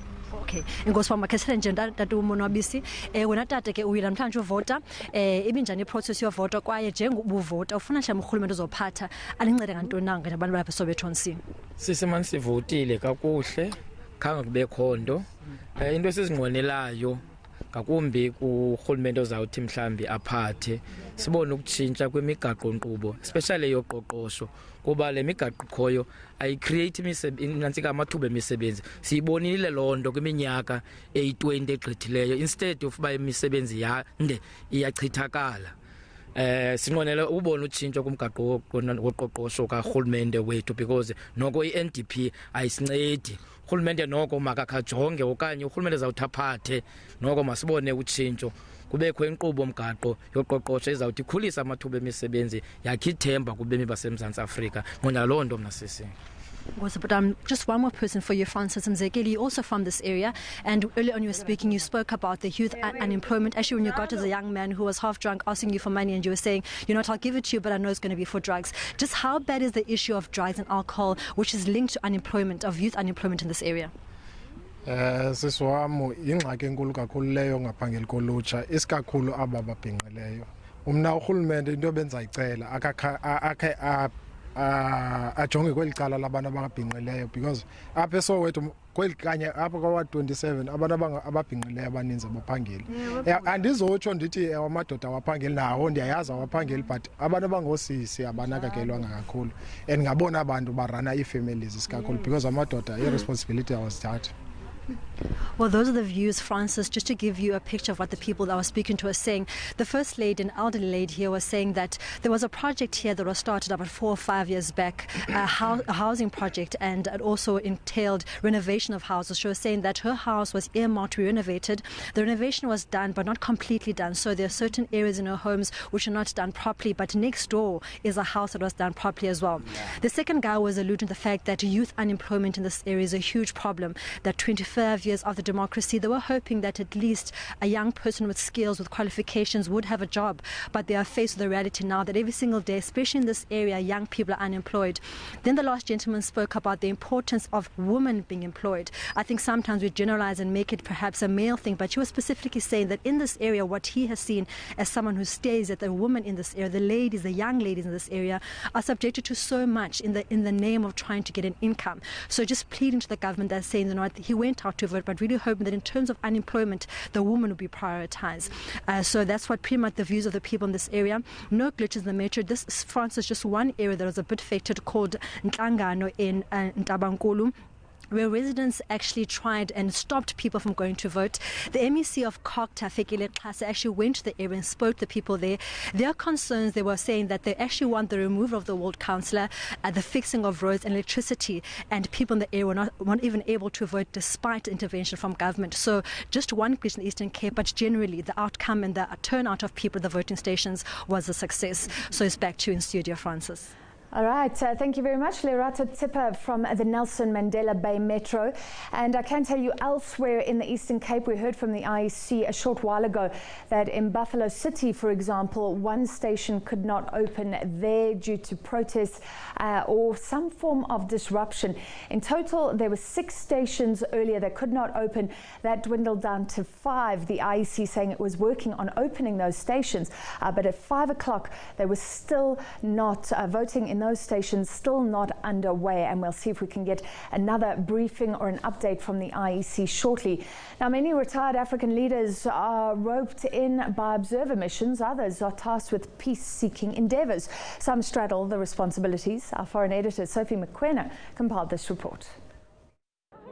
They may have retired from active politics, but they remain active on the continent, deployed by the continental body in mediation capacities.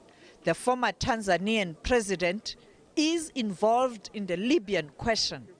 He is also in the country as head of AU Observer Mission for these elections. Well, as far as we are concerned, I think up to now the process is going on well. At least so far, the stations. We've been to Rosebank, we've been to Alexandra, and we are now in Soweto. After here, we go to some other polling stations within Soweto, and later go back to Santon. We'll be to a number of places to see how the process is going on. Former South African President Thabo Mbeki cast his ballot, having just returned from Addis Ababa, Ethiopia. He spends most of his time in Sudan, where he is working with the United Nations trying to resolve the conflict in the country. On Thursday, he is off to Malawi. With regard to Malawi, you know that they are having elections there on the 21st of May. And so the Commonwealth asked me to lead their observer team to Malawi, and that's what we will do. And hoping that, like here in South Africa, we would have peaceful elections, and elections that won't be contested afterwards, because they should be handled in a proper way. And hopefully that's what should happen in Malawi. And the Commonwealth have said to me, please can you lead our team there and help the Malawians, work with them and so on, so that together we have an outcome which is credible and accepted to all of the people. Former Nigerian President Goodluck Jonathan is also in South Africa as head of the Electoral Institute of Sustainable Democracy in Africa. Sophie Mukwen, SABC News, Johannesburg. Stay with us on SABC News. We take a short break. At the top of the hour, we'll be live again from the studio here in Johannesburg and also from the Results Operations Centre, The Rock, in Tshwane.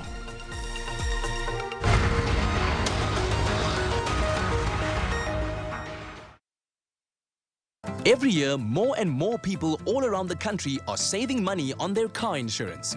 Let's meet some of them. I work for a car dealership. Many of my clients that buy cars have to sort out the insurance. Yes. And hearing from them on a daily basis how much money they save from our insurance, I had to make the call myself. Your clients switched you, the car dealer. How much did you end up saving? Just over 300 rand a month. Switch up now, going into the new year. Yeah. 2019, make it yours. Yeah. As we say, 2019. Oh, it hits the spot. 2019. If you think it's a hassle getting a quote, put us to the test. Call or SMS now for a quick quote and make 2019 your time to save. SMS SAVE to 34473. Well, I'm doing my articles in chartered accountancy, so I have financial knowledge. What she said just made sense, so we switched and saved. How much did you end up saving? Almost 450 rand. You guys have children yet? No, but the mother-in-law is pushing very hard. If you can convince your mom-in-law to switch and save, that'll get you 1,000 rand off of your next monthly premium. With the money she saves, it's a win-win situation. Mother Frida, if you want babies, you must switch and save. Yo! If you've been with the same insurer for years and haven't recently put OutSurance to the test, call or SMS now and make 2019 your time to save. SMS SAVE to 34473. It was a simple telephone call, informed him of the basics. I had had an accident. With most insurance, once you've had an accident, they increase your premium. And then when he told me this is what the premium he would be, are you sure? Did you hear that I had an accident? How much did you end up saving? Half of my previous premium, almost 500 rand. Start your year off on the right foot. Queen, oh no. They've all saved. Why shouldn't you? SMS SAVE to 34473 and make 2019 your time to save. So what happened is I made the phone call and I asked Olisa to just call me back. He explained everything to me, a meaningful conversation. How much did you actually end up saving? Almost 750 rands. That's how I switched and saved. But I'm glad our paths crossed. We could make an OutSurance connection here. Have you and Kolisa gone out on a date or something? No, it was just insurance. Oh, is it your time? Yeah, it's my time. Just think what you could do with the money you save. SMS SAVE to 34473. 2019, it's your time to save. How did your path with OutSurance cross? And I saw this advert about this guy, Chacha. So Mr. Chacha got me thinking, if I do switch and save, I won't just do the Chacha, I'll be doing the tango. And the difference that you're now saving? It's just over 900 rand. In 3 words, summarize your experience. Smart, professional, and they saved me money. You know that last one was like 4 words. I know, but that's how good they are. SMS SAVE to 34473 and make 2019 your time to save.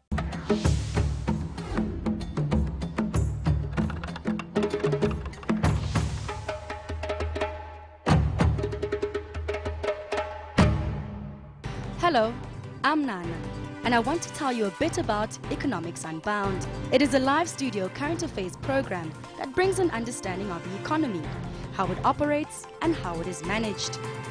The show seeks to include ordinary South Africans in purposeful and well-informed discussions about the economy. The whole corruption and having to pay people to get businesses, it's like killing our businesses. While providing them with enough information to make better economic and financial decisions. And we need to start thinking of new ways of creating new structures that are relevant at the time. Through this program, audiences can look forward to 30 minutes of deep and tough questioning on the issues of the week. Why do you think that our economy lends itself to such collusive behavior and such concentration of monopolies in key sectors?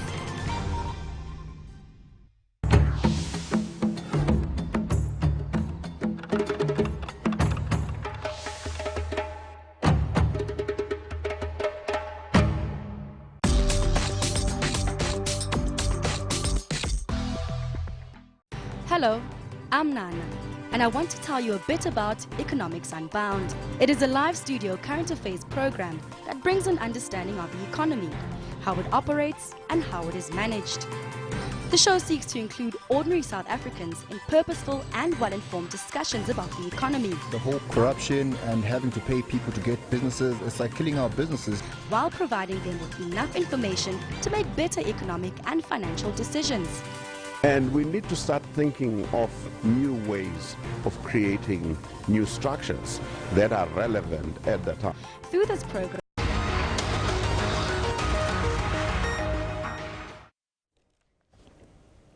a very warm welcome to you. It's just gone 7 o'clock. Happy voting day. I'm Frances Hurd and you're with SABC News. Our rolling coverage continues. It's exactly 2 hours before polling stations start shutting down. The IEC says several voting stations were not yet open, and that was at about 5 o'clock this afternoon. So concerns there about at least 5 stations. Some of those were in the Vuwani area due to unrest in that area. Deputy Chief Electoral Officer Masego Shiburi has, however, applauded the overall smooth voting process in most polling stations across South Africa. At the same time, earlier government welcomed the relatively smooth start to the 2019 general elections. In a statement, government's communication information system urged those who had not voted to make their way to polling stations. The IEC says all polling stations that ran late will make up for lost time. Anyone who's in the queue at 9 o'clock, so as long as you get to a polling station by 9 o'clock tonight, you are allowed to go and make your mark. Economic freedom fighter leader Julius Malema cast his vote at Mponengele Primary School in Seshego Zone 1 in Polokwane. Malema arrived at the school where he was once a pupil, accompanied by his wife. His grandmother, who died on Saturday, was always his voting companion in previous elections. EFF leader Julius Malema has cast his ballot at Mponengele Primary School. He says it's a privilege to cast a ballot as many people have lost their lives for a democratic South Africa. Malema says his grandmother would have accompanied him to cast his vote. She would have wanted to be here, but you know, we don't decide. God decides what happens. It is always very exciting for me to be accompanied by my grandmother when conducting important things, and voting is one of those important things. Will ordinarily be together when we come to vote. Even when I spoke to her on Saturday, I said to her, I will see you on Wednesday when I take you to a voting station. And she kept on telling everyone that Julius is coming to fetch me on Wednesday to go and vote. I know she's here in spirit. Community members in Seshego have expressed their feelings following the vote. Seshego is an EFF stronghold, but the party leader says they will accept any outcome. IFP President Nkosi Mangosuthu Buthelezi says he's lodged a complaint with the IEC about claims of vote manipulation. Buthelezi says his party has received information about irregular incidents at some voting stations, but would not mention the exact areas.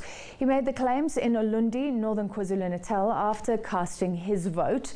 Well, there was a joyous crowd welcoming the IFP leader. Buthelezi cast his vote here for the 10th time in a democratic South Africa. He said he was confident about his party's prospects of growth. He, however, raised concerns about that alleged manipulation. Buthelezi, who has been at the helm of the IFP since its formation in 1975, said he would still be a member of parliament in the 6th Democratic administration. This comes as his party confirmed that Buthelezi would be vacating his post as leader after the party's elective conference. Everyone visiting a voting station today will be vigilant and watch for any evidence of fraud. Should you see or hear anything untoward, we urge you to report it immediately to an electoral party or to the police. Already we have heard from voters who cast special vote yesterday that the ink used on their thumb simply wiped right off immediately. This was reported in both Verulam and Amajuba in KwaZulu-Natal. We urge the IEC to take all the allegations very seriously and to investigate them without delay. Voting proceeded well in Plettenberg Bay in the Southern Cape despite overnight service delivery protests there. Local residents barricaded the N2.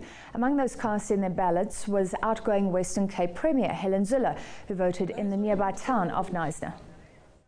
I am voting here today because I was given the Knysna constituency. And I'm here in this wonderful ward because this is the ward, Ward 4 in Knysna, where we pushed up our vote 300% when Mrs. Duna was our candidate. So it's really fabulous to be here with these wonderful activists who've put in such an effort, and that's why I decided to come back to Knysna, my own constituency, to vote in this election.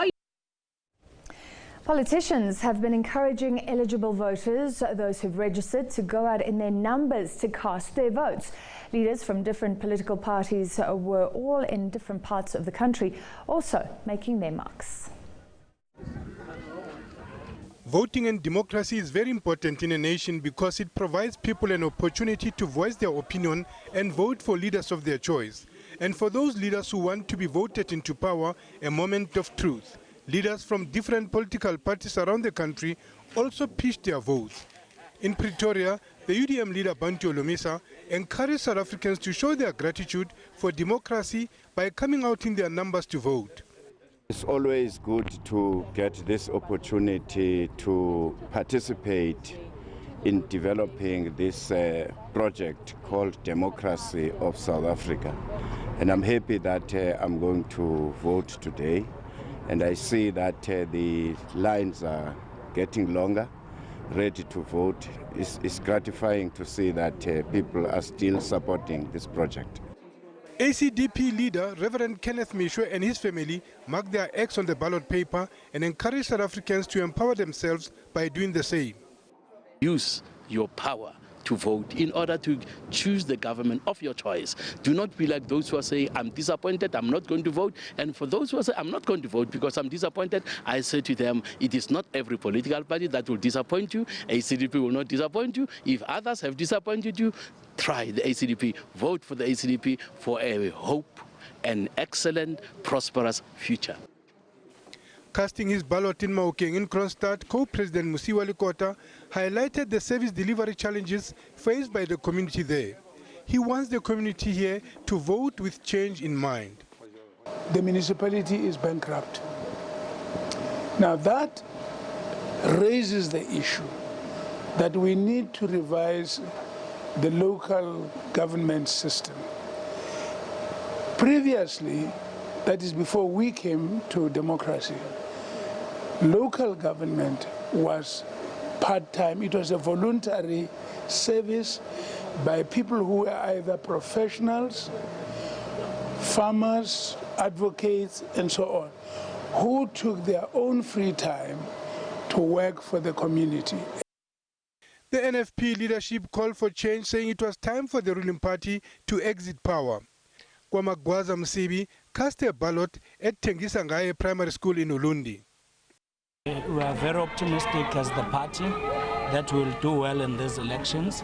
The president has just voted and she has sent the message to all South Africans across that the party will be doing well, and we are expecting to do a bit better than 2014, where we got about 6 seats in the National Assembly, so as in the province.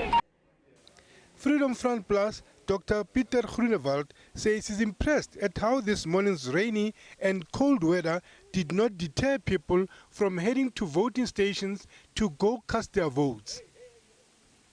He cast his vote at Laer School, Driefontein in Stilfontein, Northwest. I think people realize, and they say that to me, that they have to have a say in their future. If you look at the opinion polls, at the moment we are the fourth strongest party. We're part of the Big Five. And we also say that since 1994 we were in Parliament. So we are going from strength to strength. The African People's Convention Themba Godi cast his ballot at Dwarsloop in Bushbuckridge in Mpumalanga. He acknowledged the challenges ahead, but was optimistic. I've visited all the 9 provinces, and the sense we're getting is that there is an element of historical inevitability in terms of the APC being able to move forward. Even in far-flung areas, the name and the message of the APC has been heard. With almost 48 political parties taking part in these elections, talks of coalitions are thought to be possible solution to the country's political divide. But the ruling party has thrown the thought out of the window. Lehana Trotetsi, SABC News, Johannesburg. Former Independent Electoral Commission Chair Judge Johan Krichler cast his vote in Johannesburg today. He headed the Electoral Commission, which ran the country's first democratic elections in 1994. Now, under the previous South African government, Judge Krichler was involved in establishing various human rights and public interest advocacy bodies. He reflected on the progress of South Africa's democracy. When I think back 25 years to our first democratic elections, I don't think of my voting. I think of the millions of South Africans who voted as a result of the efforts of the IEC of that time. That's my recollection, my memory of the millions of people standing hopefully, peacefully, happily, waiting to exercise their inalienable rights as South Africans. That's my memory. And when I think about it today, I think we've come a long way. I think we've got a long way to go. I think we may have lost our way somewhere a little bit. Not everybody is as happy as they were 25 years ago, but democracy is a long process, and we're on our way. The election is infinitely better managed than we did it. We did it sort of as a spaza shop effort. This election is smooth, it's running competently, and I think that everybody can expect a free, fair exercise of their democratic rights. And that is something for all of us to celebrate, notwithstanding our political differences. Well, in Gauteng, KwaZulu-Natal and the Western Cape, former First Citizens were among the millions to be counted in this year's vote. Mangoba Mtungu has more. After campaigning for his party primarily in KwaZulu-Natal, the former president voted in his hometown in Nkandla. We are very happy. I'm also happy that there were no major incidences that were reported even during the campaigning. I think people are beginning to understand what democracy is all about. The country's second democratic president was among the 1,000 registered voters at a station in Killarney, Johannesburg. After his recall, Thabo Mbeki steered clear of party activities and campaigning. He recently publicly endorsed the ANC's campaign. He offered some advice to the incoming president. People are very concerned about poverty, are concerned about unemployment, are concerned about all of these problems, inequality, etc.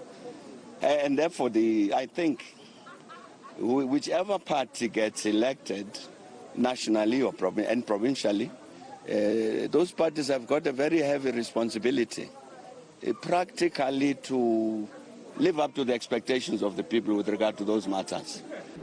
A stone's throw away, another former president, Kgalema Motlanthe, upbeat about the party's prospects. We campaigned so that the ANC should get a clear majority in this province. So there was that wasn't part of the plan. If it eventually happens, we'll take it up from there. But for now, the ANC will win.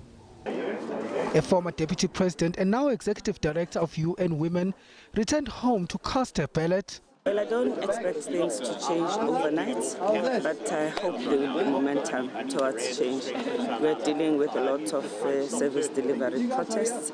I think we really have to make sure that the next time we vote, everyone is coming to vote happily. Former President F.W. de Klerk made his mark in the mother city. He appears to have high expectations of the man currently at the helm. There is disappointment, but everything is not dark in South Africa. There's light at the end of the tunnel. If the ANC wins and President Ramaphosa keeps his promises, things will get better. De Klerk predicted victory for the ANC nationally and a win for the DA in the Western Cape. Manqaba Mchunu, SABC News. All right, we're about to take you to different parts of the country. As SABC News, we've fanned out across South Africa live from each and every province. And of course, the Results Operations Centre in Tshwane. Peter Ndoro, my colleague, is there. Peter, what is happening at The Rock? A very good evening to you, Francis. Well, it is T-minus, I think it's 1 hour, 45 minutes now before the polls close officially. But we want to make a call out to everybody who hasn't voted yet. Please get to your voting stations. You have until 9 o'clock to be standing in the queue. If you're in the queue by 9 o'clock, they're not going to turn you away. Those that are in the queue by 9 o'clock are then able to vote. You still have an hour and 45 minutes to get to your polling stations. This vote is so important. So please don't listen to the naysayers. Don't listen to people putting you off. Get out there and vote. It is the right thing to do. It's your democratic thing to do. And I think you've still got time to get to a polling station. Remember, you can go anywhere in the province that you're registered. So the closest one to you will still be able to accommodate you. Yes, Francis, there's a hum now that's starting to build up here as people are starting to continue to build up in this room behind us, this floor, this hall. Political parties are here in their numbers. IEC officials working overtime trying to deal with some of the issues that are coming through by phone, some of the concerns that voters may have. And as you say, we're going right around the country, catching up on the ground like nobody else can. Our team literally in every corner of South Africa. And right now we go to the northwest, one of those provinces that been contentious for some time, and our man on the ground there is Colin Limawani. Let's cross to him now. Colin, good evening to you. We've got 1 hour 45 minutes to go. How has the day been? What's the situation now?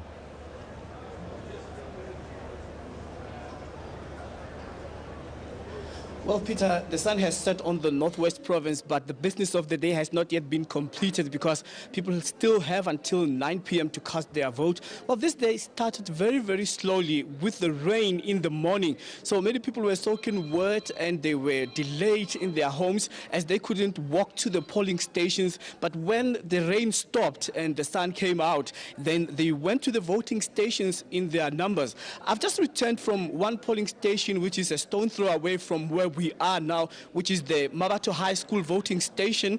Well, there were queues which are starting to build up to become longer, but then it was very, very slow, and I wanted to find out why were the people taking long to vote. And when we got inside, one of the electoral officers told us that their scanner had broken down, so they had to do manual voting. So that's the situation. When we went around to check on how other voting stations were performing, it was just business as usual. And we were able to get a tip of that.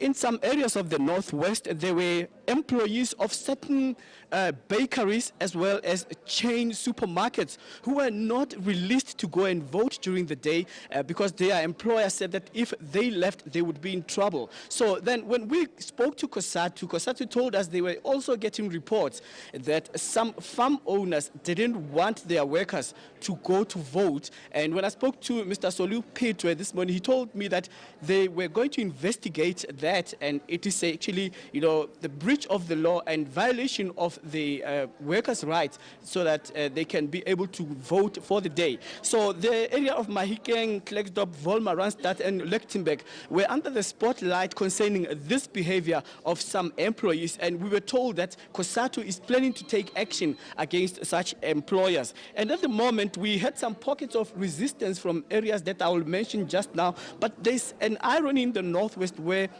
the places which used to be called the hotspots were very normal today when it comes to voting, and there was just a harmonious process of people being in queues and going to vote, especially in Marikana. Who would expect that to be very quiet? And also in Mamusa area, there wasn't any activity. But then we got a report that from other areas deep in the rural Northwest, like in the villages, there were villages called Sitabeng, Marinonyani, Konkwana, Konke, Mapitiki, and Mabone. There were people who were stopping voters from going to participate in today's poll, and they were saying that their problem was service delivery, and they wanted the mayor to come and address them. We've been trying to get in touch with the mayor to ask why hasn't she address the people, especially in the Kagisano Molopo area. And we're still putting our taps on that story, and we will update you as it comes. Now, to just give you the dynamics of the voting process in the Northwest, there are about 29 political parties which are registered at the moment. Well, about 9 years ago, there was only 14 parties which were registered, but those that made it to the legislature were the ANC with 23 seats, and the EFF surprised everybody with 5 seats, and then the DA obtained only 4, with the Freedom Front obtaining only 1 seat. And if you look at the slogan of the Freedom Front Plus, they are saying that but we're just asking how, with these dynamics of 1 political seat in the legislature, are they going to slant as they've been saying? But we're going to give you an analysis on how the proceeding went in terms of the statistics. And I have with me here Professor Andre Duvenwache from the Northwest University. Professor, thank you very much for making time to speak to us now. What has been your impression concerning voter participation throughout the day? Good evening, Colin. My first point is it was relatively stable in the province. Stable to the extent that people didn't expect it. Maybe we can explain it against the backdrop of police presence and the army on standby and so on, but it was very calm. Looking at voter participation and specifically voter turnout, there is an area of concern. We have about 1.7 million registered voters in the province. Only about 470,000, that's about 27%, voted up until now, and this is according to the IEC statistics. Now, maybe there is an administrative backlog and it will pick up later on, but this is a very low figure, and this is also confirmed in the Free State as well as other metropole areas, and this may be a dynamic that can change the whole picture of the election. What is just when you say this dynamic will change the whole picture of the election, the ANC used to have a support of about 73%. Now it has dropped to 67%. What are the contributing factors? Well, the contributing factors are a weak election campaign. There was not a lot of energy in the election. It is divisions within the context of the ANC and high levels of political apathy. People are tired of poor service delivery. and the service delivery is on such a low level that people are not interested or are resorting to some forms of violence. When you talk about service delivery, this irony that in the Northwest Province, people are complaining about it, but there's Forum for Service Delivery. And when you look at the issue of religion and Christianity, there's the African Christian movement, but these parties have been fizzling out. Why? Well, people are not voting according to policy and policy principles. A more important aspect is the history and the tradition and the connection.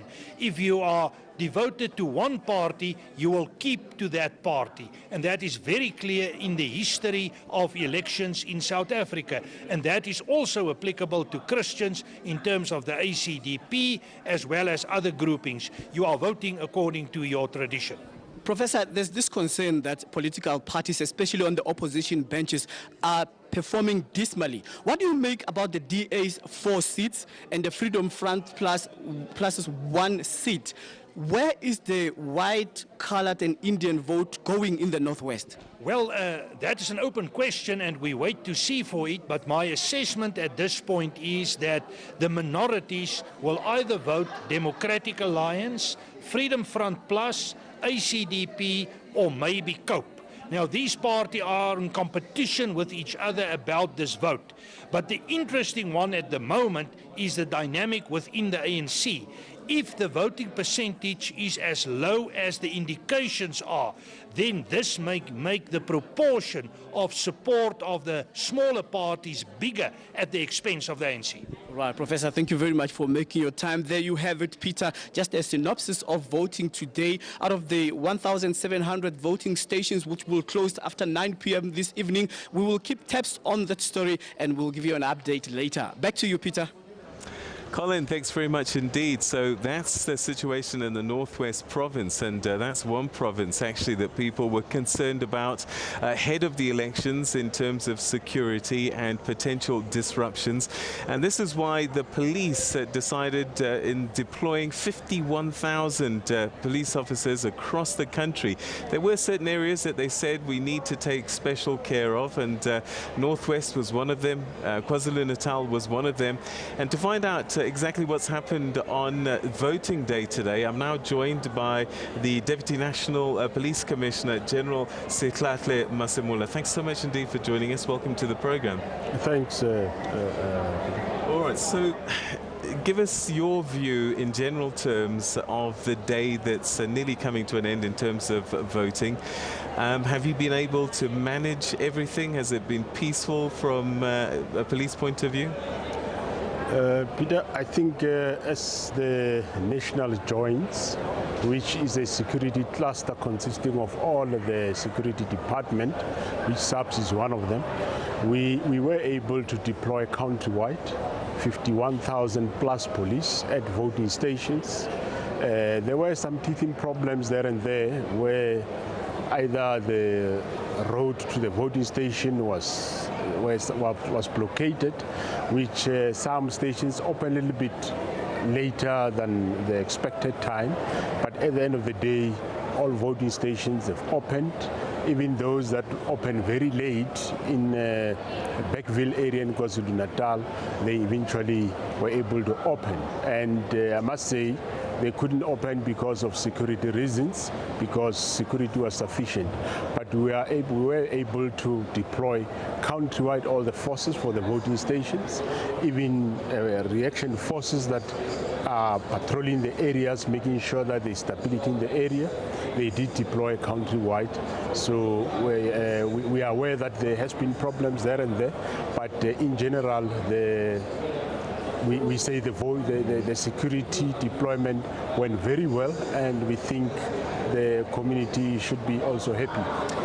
Did these incidents happen in areas that you suspected there might be unrest, or did some areas take you by surprise? Well, some happened in areas that maybe were not expected, but mostly, yes, we expected some incidents in Northwest, which they did happen. And also in KwaZulu-Natal, we expected, and there were isolated incidents that happened in KwaMashu, Hluhluwe, and in Western Cape. There were some protests early morning. and in Northwest also, and and So it was expected, of course. Some of them were quite a challenge, because by 5 o'clock still, some areas, some voting stations were still not open. What was the problem in dealing with those situations? Was it not enough police on the ground, or too many protesters? What was the issue? Those that open very late, which they open actually long before 5 o'clock in the afternoon, it was mostly in the area around Beckville. There we had one would say, personal problem with IEC personnel, where they were fearing for their security. Not because police can't provide it. Police were there to provide security, to take them through to the voting stations. But however, they say no. They are fearing that after this, there might be repercussions. The main reason being that the IEC staff were from the same local community. So they were more afraid of what will happen after the elections to them. So a lot of people haven't showed up in Vuwani, and perhaps they're also scared. Polls close at 9, it's dark, it's late, and people are probably scared that they don't know what's going to happen to them. What assurance can police give people that they're not going to get hurt going home? The security is tightened in Vuwani. We have been deployed during the day, and we are going to increase deployment during the night. But one should also be aware that even during the day, there were never very long queues in Vuwani of people. People were coming drops and drops. And there is a case that was open yesterday. One African male was arrested for intimidating people not to vote and so on. So I think as security forces, we have done our part, because we arrested the person that intimidated them. And he's behind bars, and the security is quite tight. Even overnight, we'll still be deployed there.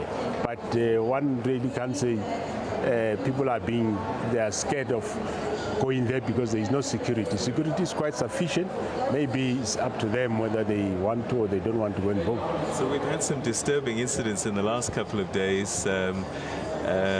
Community halls being burnt down, robberies taking place.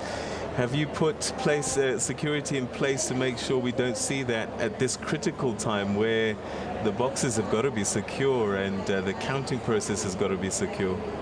At each and every voting station, we have got police that are there. So they are not going to at any stage leave those voting stations. They will be there right through the counting process until counting is finalized, and they escort the IEC staff and the material back to wherever they are going. So the security won't be leaving in any soon time. They will always be with the IEC personnel, and we are confident we have sufficient staff on the ground. Do you have any concerns about post-election violence that might play out, or disruptions or disturbances? Well, one cannot. Well, we don't know, because it might be saying we don't know how the results will be and whether people will accept it. But in general, we expect that people will respect the democratic process in the country and respect whatever. And if they are not satisfied, I mean, you have got the right to lodge a dispute, whatever. And police and the other security forces will always be there to ensure that there is stability. But your deployment is going to remain for more than just tomorrow. I mean, right through to beyond Saturday. We'll be deployed right through until.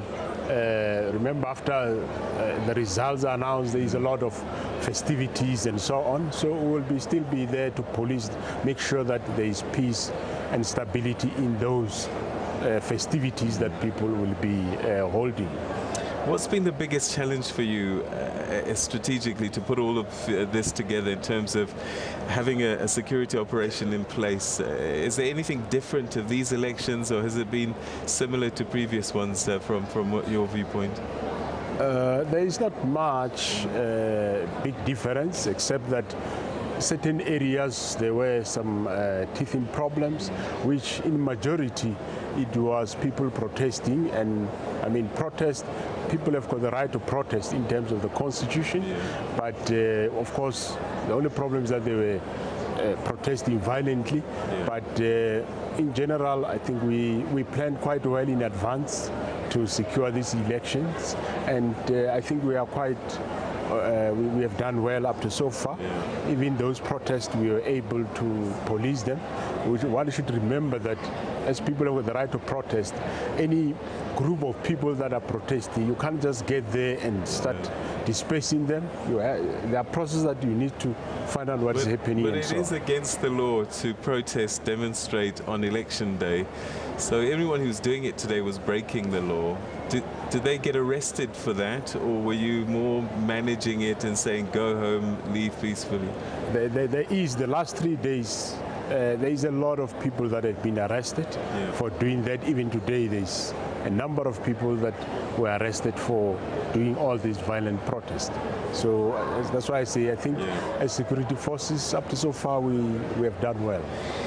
When it comes to people trying to rub off their marks on their things, that's also a criminal act, isn't it? You're not allowed to do that and try and vote again.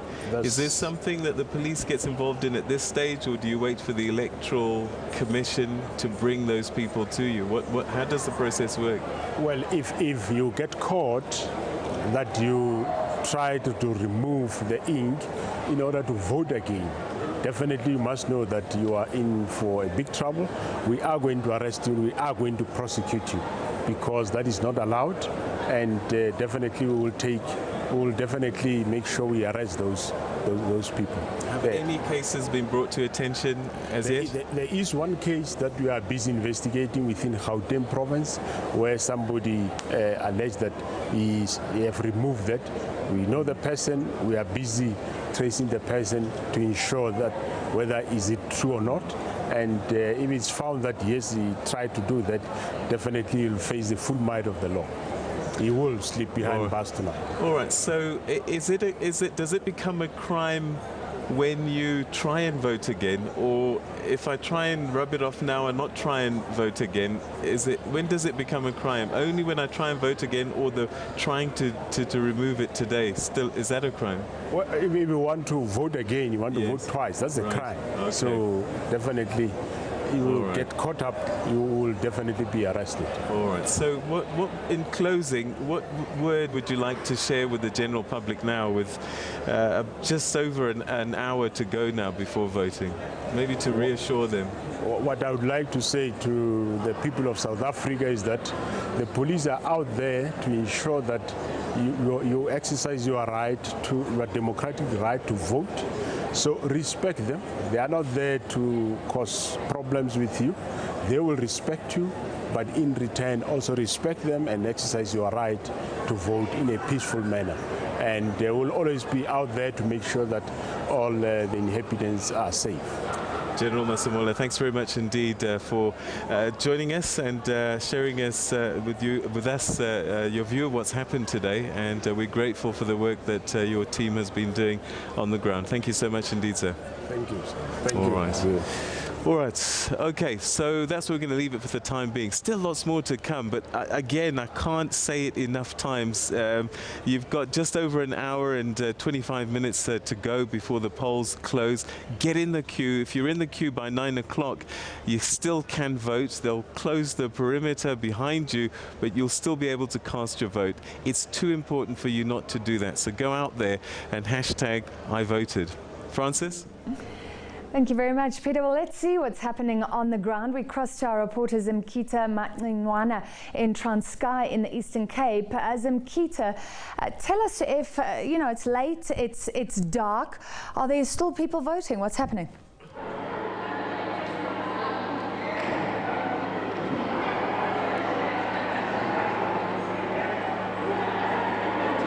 A very good evening, Francis, and a warm welcome to the main voting station here in Mthatha. Earlier today, we were at Elliotdale, where we saw a group of residents protesting, saying that they are not going to go to the polls today to cast their ballots.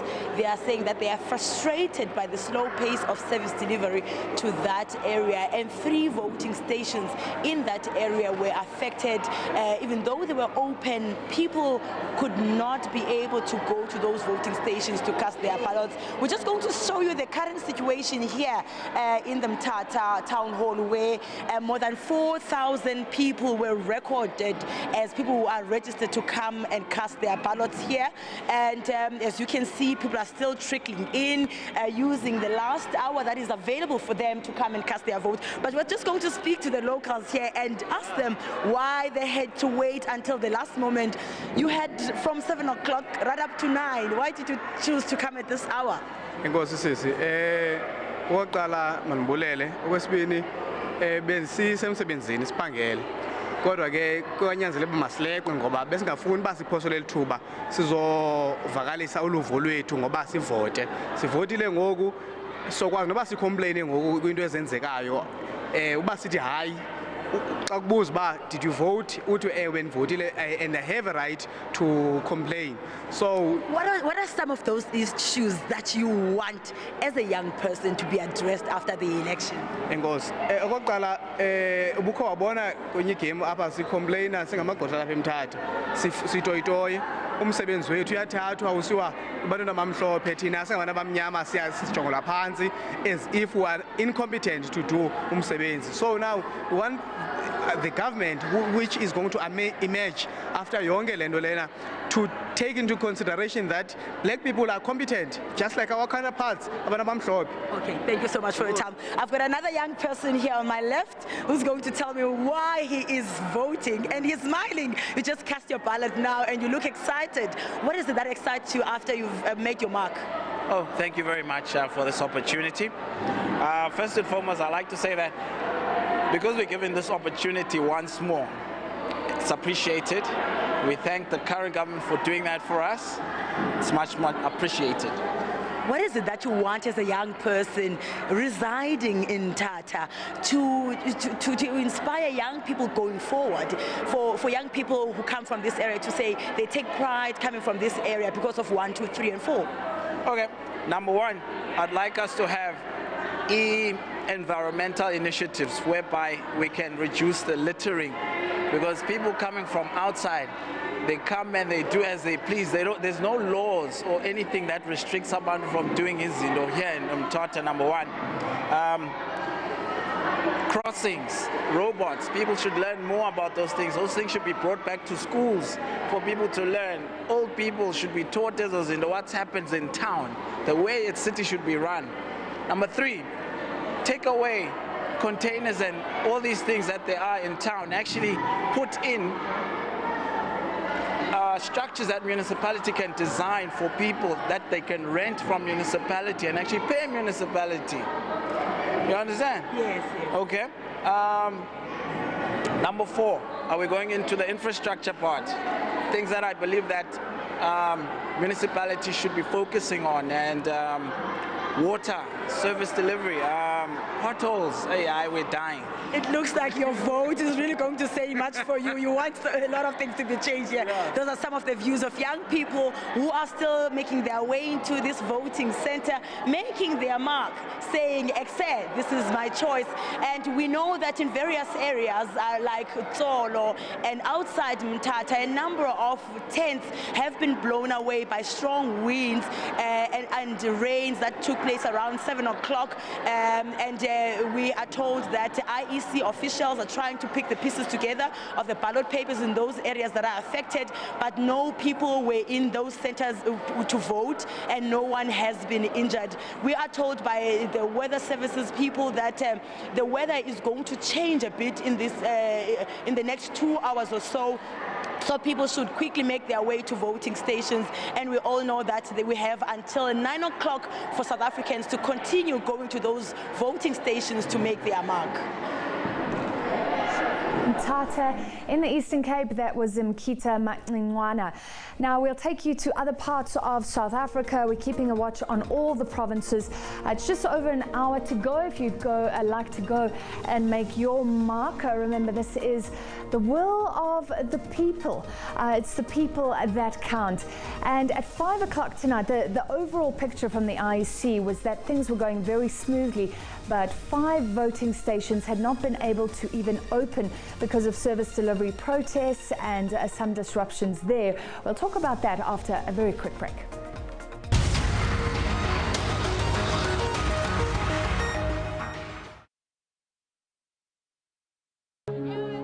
We're explorers. We always have been, endlessly curious, always looking for answers, for new frontiers, for new stories. Because that is who we are. From script to screen, from yelling action to taking you on a journey.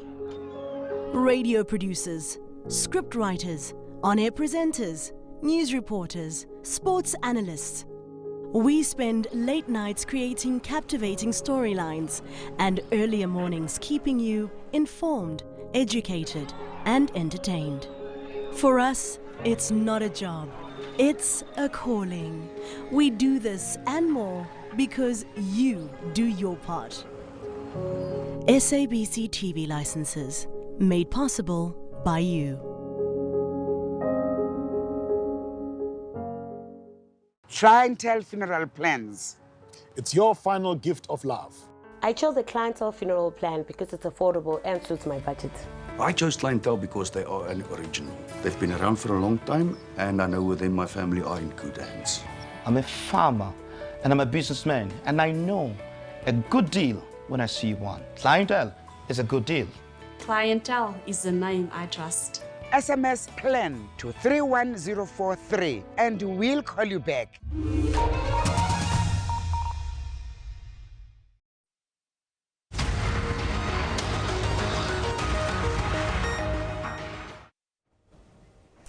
Welcome back. Our rolling coverage continues on this voting day. Now, earlier I said we heard from the IEC that 5 voting stations, that was at 5 o'clock, had still not opened. I guess we should see this in the context that there are more than 23,000, there are 23,000 voting districts usually represented by those polling stations, but 5 of them, and one of them in Buffalo City in the Eastern Cape. And I'd like to show you something interesting, and then I'm going to bring in our guest, Dr. Samadora Fikeni. Great to have you with us for some analysis.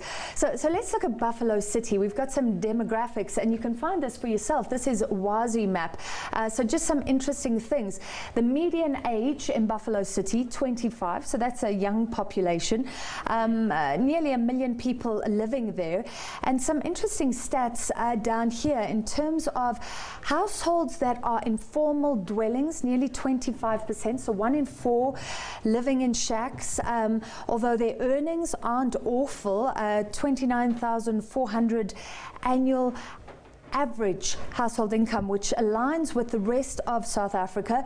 91% have a cell phone, so maybe that's why they can organize so well. Does this tell you anything, Doctor? Well, I do think that it generally represents what you are seeing in the urban areas, especially the metros in South Africa, where you have a population coming from the rural areas, looking for opportunities in the cities, ending up in the informal settlements, even as the government try to chase the targets that they have. Those are moving targets. At the same time, you also have immigrants from other countries seeking opportunities. That's where you do have a contestation for resources in these particular cases. But the other one, Africa and South Africa is a very youthful continent, and we're a very youthful country. And one of the concerns has been apathy amongst young people in terms of not registering. Could we see that play out in turnout, in sort of young people maybe getting involved in demonstrations rather than going to the polls in these specific areas that we're talking about? That's precisely the reason why I would be reluctant to use the word apathy, because apathy would be a person who has just withdrawn and is resigned. they might be having a legitimacy crisis of our body politic, of the system itself, and they are finding expressions in other forms such as your protests and such as your service delivery, you saw at the universities as well. So the youth might not be having faith in the political system, in government in general, because you have seen the numbers that are eligible to vote, but they are not registered. All right, please stay with us. Doctor, we'll get some more analysis. But first, let's see if we can show you what's happening on the ground, at least in one polling station. Simpiwe Makanya is in Ulundi in KwaZulu-Natal. And we know there has been disruptions in various parts of KwaZulu-Natal. Simpiwe, how's it going in Ulundi? Over to you. Well, good evening to you, Francis, and good evening to the viewers at home. We're coming to you live from Prince Delamanzi Primary School here in Ulundi in northern KwaZulu-Natal. Well, certainly, we're just less than 2 hours now to go before the voting stations officially close. Community members here continue to make their mark, coming to various voting stations that are across the province of KwaZulu-Natal. I'm just going to speak to one or two people who have just arrived here, actually who have just finished exercising their vote. Thank you very much, sir, for your time. Awusichazele nje njengomuntu omusha obuze namhlanje ukuzovota la ukuthi uthemba ukuthi ivoti lakho lizoletha ziphi inguquko? Ya, ngijabule kakhulu ngokuthola leli thuba ngoba abaningi abalitholi. Ngibonge kakhulu, ngicathi zonke inguquko ezoba khona la eSouth Africa ukwazi ukuthola izivoti. Siyabonga. Ngiyabonga kakhulu isikhathi sakho mfowethu. Wena mfowethu lusho ukuthini lusuku lwanamhlanje kuwena? Ufike ngiyabona usanda kufika la wavota. Lusho ukuthini lusuku lwanamhlanje? No, ngithatha ngibonga umsakazi. Ya, ngicathi ivoti lami lizowenza umehlo omkhulu, iqembu engilikhethile because siyalimala kakhulu eSouth Africa. Silimala ngamanzi, low shedding, inguquko zishintsha kakhulu, intengo ukunyuka kwayo. So ngiyacabanga mhlawumbe uhulumeni masingamthokozela uzosiphatha ngevoti lami elisha. Iqembu engilikhethile. Unalo ithemba mfowethu ukuthi ivoti lakho lizozenza inguquko ngoba abanye uma besikhuluma nabo bathi bona sekuphela isikhathi eside bengaliboni ushintsho. Wena unalo ithemba lokuthi ngevoti lakho uguquko uzolibona la uhlala khona? Ya, nginethemba mhlawumbe ngingakhona ngaloyo muntu engimkhethile because sidde isikhathi umuntu abantu ithuba bengalitholi, kodwa ngithe nginike omunye nami ngimthemba ithuba, ngathemba ukuthi lengimvote mhlawumbe uzokwenza inguquko ngalivoti lami ngimnike lona. Yabona, nala emphakathini sinenkinga kakhulu yamanzi, mhlawumbe kuzoba noshintsho lokho ukuvala kwamanzi yonke lonto. Thank you very much. Those were just some of the views here on the ground. People they are basically saying that they hope that by exercising their rights, the situation here in Ulundi will change for the better, highlighting issues of service delivery, saying that where he comes from, there is no water, so he hopes that this time around change will happen. Francis, in terms of the situation that we've encountered in various voting stations, we are told by those who are presiding over those voting stations that the situation is calm. The voting process proceeded smoothly. There have been no major incidents which have been reported in this particular area, which can be described as hurdles in terms of preventing the voting process to continue smoothly. It's back to you in Johannesburg, Francis. Thank you very much, Simpiwe Makanya. And we continue our discussion with political analyst Dr. Samadoda Fikeni. Great to have you with us.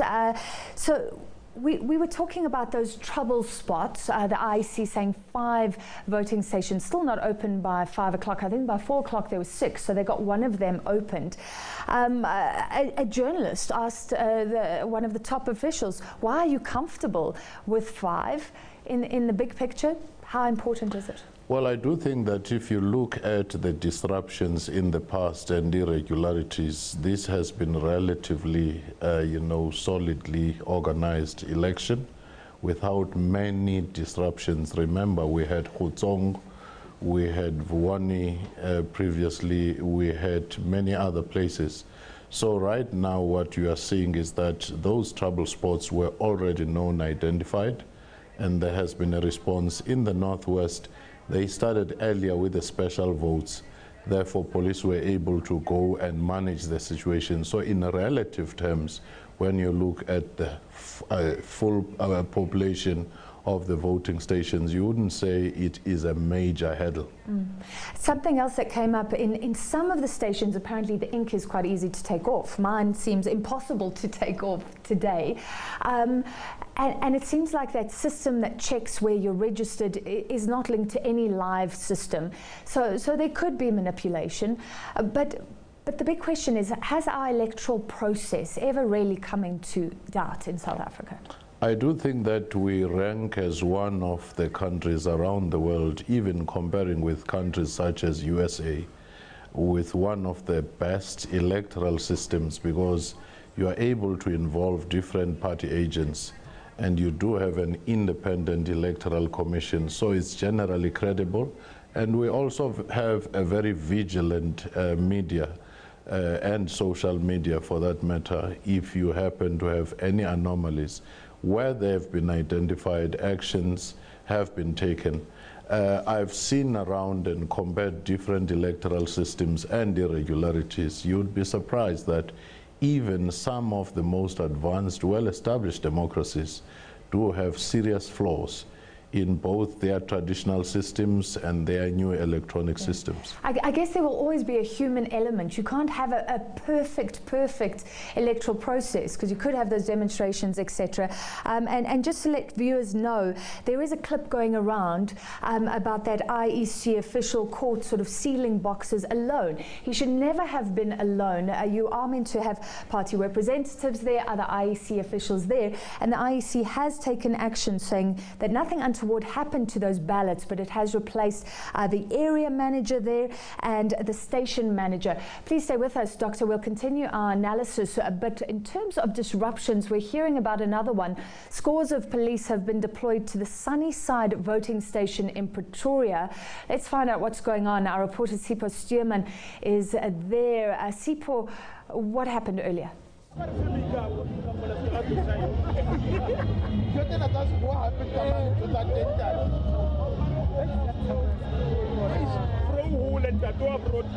Well, a very good evening to you, Francis, and our viewers at home. We're coming from Sunnyside here in Pretoria. Now we are next to a Sunnyside voting station. But what is different about this voting station is that we're seeing a greater number of police that have been deployed here to offer protection. And the reason being is because we are seeing a large number of EFF and ANC supporters that have gathered around this voting station here in Sunnyside. Now, I must emphasize, there have been no violence, there have been no clashes. They've just gathered here in large numbers, showing support for their respective parties. But then the police, of course, are taking precautionary measures, making sure that they are here and making sure that the voting continues safely. Now, I'm joined by some of the supporters. Perhaps let's speak to them to find out what this gathering is about. Ma'am, thank you very much for your time. I see you've got your son here with you. You've obviously voted earlier on. Now, talk to us, what is this gathering all about here? Actually, people are celebrating. They're happy. Everything went smooth. And I just like the vibe as well. I think I'll stick around for a little while. But I enjoyed, and everything went smoothly. So what are you enjoying? Are you enjoying democracy and a chance to vote? Yes, and I'm enjoying everything about the democracy, whatever that has brought to us now. I mean, it's fantastic. All right, fantastic. Feeling good that you voted. Say, maybe let's come to you as well. You've also been here, standing here amongst these crowds. Just what's happening here? Okay, 1 hour back I just came here to cast my vote. I was discouraged, but eventually I made up my mind that I should come and also vote, because if I don't vote, obviously I'm going to be led by people that I don't want them to lead me. Yeah. All right, but what's interesting is that you have gathered here as different crowds. We see EFF, I see ANC, but you all seem to be celebrating. What are you celebrating? The results are not out yet. Voting is not even finished. Okay, what I can say is I won't mention the name of my party, but I can conclude by saying that we have already won. We are celebrating victory in advance. Victory in advance. Yes. Well, there you have it. These voters are celebrating victory in advance. But yes, large numbers gathered here. As the lady we spoke to said, they're celebrating democracy, the chance to vote. Perhaps let me speak to some more of the people that have gathered here. Sir, you want to add in a comment? You also been gathered here. Also, you cast your vote earlier on today? Yes, the vote was well. Everything was well. Us as an EFF, we never have the violence. Vote they went well. All things that we need, that we just wait for the vote. More fighters must come and vote, because some people, they come here, they support us, but at the end of the day, they buy the ballot paper, they don't vote. Then as a EFF, we just grant to say. You're here to support your party, and yes, sir, you want to add something quickly, please? Yes, this was fair elections. We saw a lot of our young people participating in this election, and then want to thank you, the IEC, for bringing this election fair and fair. We saw more political parties, and as ANC, we are progressing and we are protecting. All right, maybe let me get some of the ladies' voice. Let's hear it from you, ladies. You want to add something? Did you vote as well? You don't want to talk. All right, you're looking pretty, but you don't want to talk. Who wants to talk? You want to add something? Yes. Did you vote? Did you vote, ma'am? No, I did. Yeah? I did, of course, of course. And how do you feel about it? Oh, very relieved. All right. Very relieved. Nah. What does voting mean to you personally? Personally, as myself. Now, you know what, nah? Like. All right. Well, you can see people are excited. It's actually quite an interesting experience that you are getting a sense of celebration, unity amongst these two parties that are often clashing, EFF and ANC. People are gathered here saying that they're happy that they've voted. They're celebrating democracy. But of course, a large number of police are keeping an eye, making sure that no violence breaks out. There's almost an hour, I think just over an hour left till voting stations close. One of the stations is obviously nearby here in Sunnyside in Pretoria, and these people that have just voted are calling for others that are at home that might have not have voted to come through and exercise their democratic right and put that all-important act. And it's all celebrations here. They're saying they're celebrating victory in advance. We shall see. Counting has not even started, Francis, but they're celebrating here. Back to you. All right, thank you very much, Sipho Stearman. So it's a party going on. We took you there because police sort of arrived with reinforcements. Maybe a good thing that party is happening. People celebrating democracy, but it is near voting stations. We're back again with Dr. Samadoda Fikeni. So this is a celebration. Earlier we heard a lot of more dour voters saying, you know, I don't have much hope. They're concerns about apathy amongst young people, concerns in some provinces about low turnout. Is this unusual, do you think? Well, this may not be a common feature across the country, but it does reflect Sunnyside. It's a very diverse, youthful section of Pretoria, and you can see there that EFF and ANC side by side are celebrating in anticipation of victory. Is a sign of maturity, because in the past it was negative energy. And it's going to make it very difficult for political party leaders to come out and cry foul when results are not coming their way, because already you see people saying, whilst we're not happy with the performance of service delivery or how politicians have conducted themselves, but they say the process itself are expressing some thumbs up for it. It looks good for the IEC thus far. And I'm glad that was in Tshwane, because let's talk about Gauteng. Tshwane, we know, has been led by the DA. That was 2016, the local government elections ushered in for some a new era of coalitions where we have no party getting an outright majority in Joburg and Tshwane, affecting sort of the political fortunes there. Could this move up, possibly, to a provincial level? Could we see a coalition in Gauteng? If the main party, the ANC, is driven below 50%, you would see that. But we've seen that when you do have major parties like the DA and the EFF divergent in ideologies, such coalition arrangement or partnership, whatever we call it, works up to a certain point, and then you have contestations, because they do have ambitions for the same thing of being the main opposition. they also have constituencies which have very divergent expectations, so they put pressure on them, and within no time you begin to see these, splitting. So if ANC was below 50% but very close to 50%, it could work with smaller parties. It could choose which ones are more in line with its policies and ideology. But if it was way below, you'd then have the same dilemma, major parties trying to jostle, having differences, and making a very fragile coalition. And we've seen up until now, the EFF has played an interesting game. I think it often doesn't enter into coalitions, but it ends up being the kingmakers in these municipalities. It lands up deciding who the mayor will be. Julius Malema now saying not adverse to going into coalition with the ANC. I think that's a very different tone to the last elections. How will that work out? Could we see the ANC and EFF working together closely? That could be very difficult for the DA to work with the ANC because it's always targeting the ANC. You're already beginning to see that when there was the land issue in Parliament, the convergence of parties, ANC working together with the EFF and the other parties, you already seen that the posture, the overtures from the president, whenever he's giving a State of the Nation address, he would single out Malema, he would single out some of the leaders like UDM leader.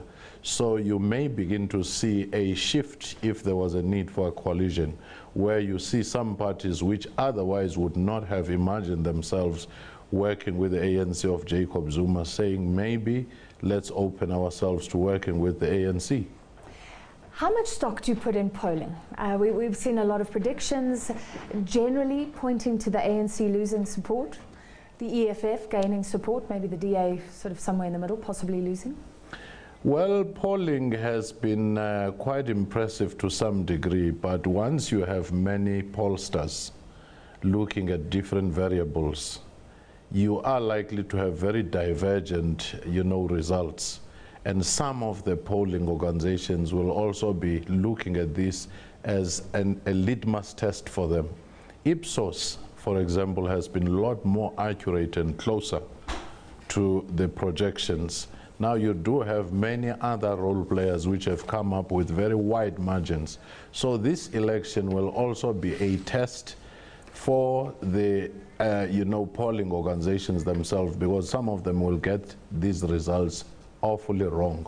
And that is not unique to us. Remember the Brexit, remember the polling in the US, which Donald Trump, we saw Donald Trump coming, because we now have some of the anti-establishment wave, some of the populism that are coming, and people saying, let's try something else to the extreme.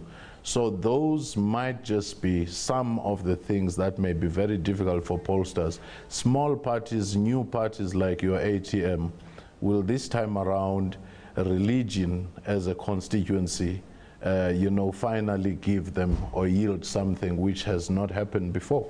So I want to talk about those small parties, but let's look at, last night we had a Sangoma predicting what's going to happen. Let's see what Ipsos has been saying. Last time, like you say, they were pretty accurate. For the ANC, 56.9, so 57%. For the DA, 15% or thereabouts. For the EFF, 9.5. Am I correct to say that if this is accurate, this election won't fundamentally change the political landscape of South Africa? We're talking about differences now. It won't fundamentally change the landscape. What we've seen is since 2004, ANC incrementally has been on a decline. The key question is whether Cyril Ramaphosa and the current ANC leadership, despite all their problems, will be able to arrest that decline, especially in the urban areas, because in the local government elections and the elections before, ANC seemed to plummet in the major metros, whereas in the rural areas, the decline was rather incremental. If they are able to win back the workers and the middle class in the urban metros, then he could almost wrestle back Gauteng.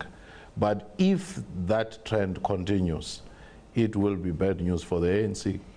Because it is becoming essentially a rural-based party.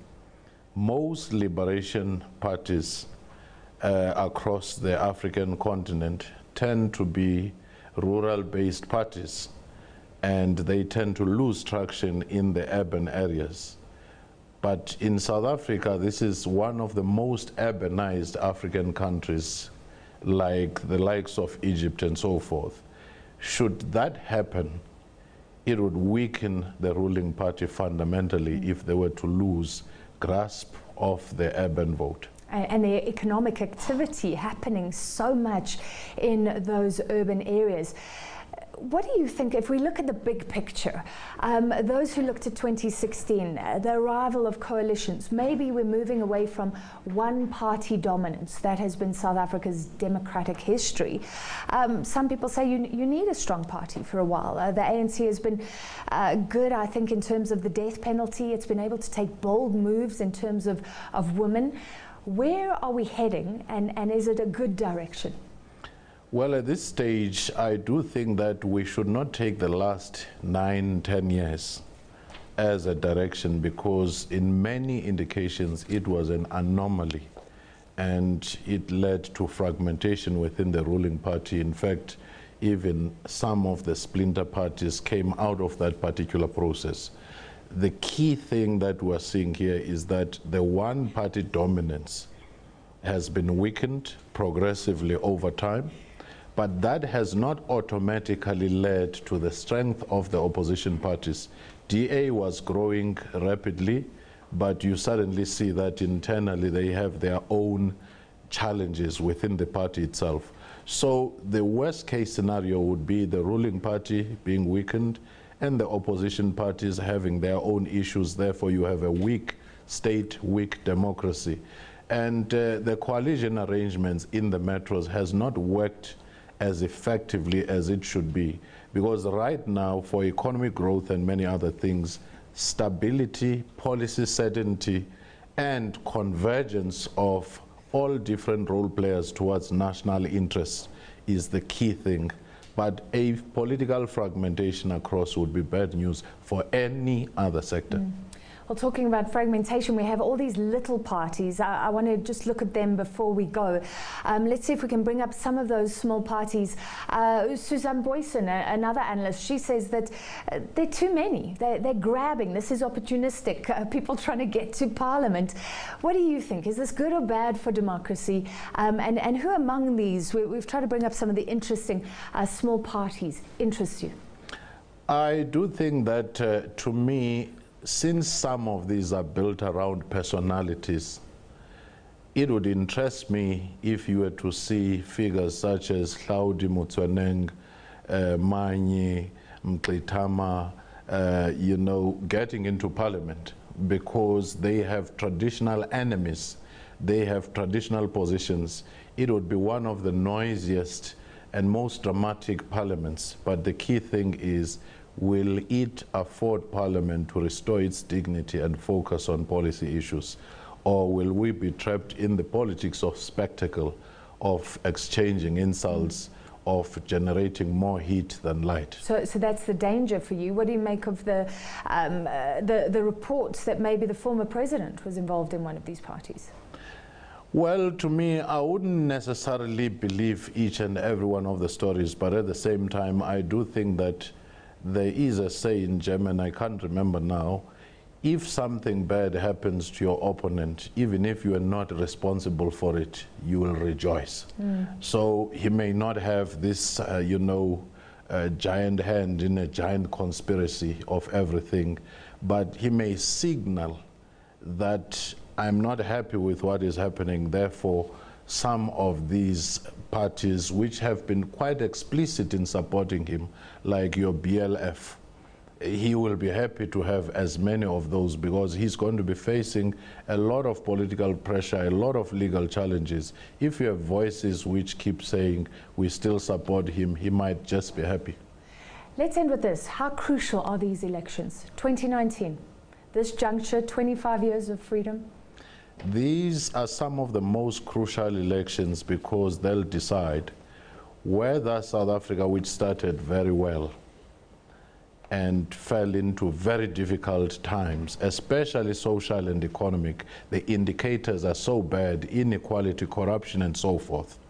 whether it is now on a recovery mode or on a progressive decline, which means it would be negative all the way down. And you'd see social disorder, you'd see political disorder. You'd reach a point where in future weather report and traffic report will be accompanied by protest report. So we're at a crossroads, an important juncture. Thank you so much. Thank you. Pithy analysis, as always. That was a political analyst, Dr. Samadora Fikieni. Now, voting went smoothly in most parts of the country. That's a word from the IEC. Let's take a look at some of the highlights of today's voting from different parts of South Africa.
Clientele funeral plans.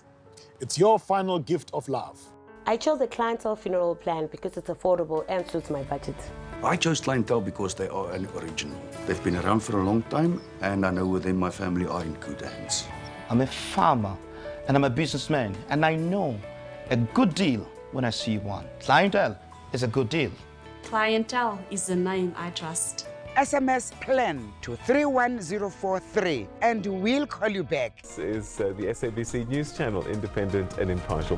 When news happens around the world, we will bring it to you. We will keep you informed. Each day, every day, our news team digs deeper, getting all the facts to provide comprehensive reports to what's important to you. We cover all corners of the globe. SABC News, independent and impartial.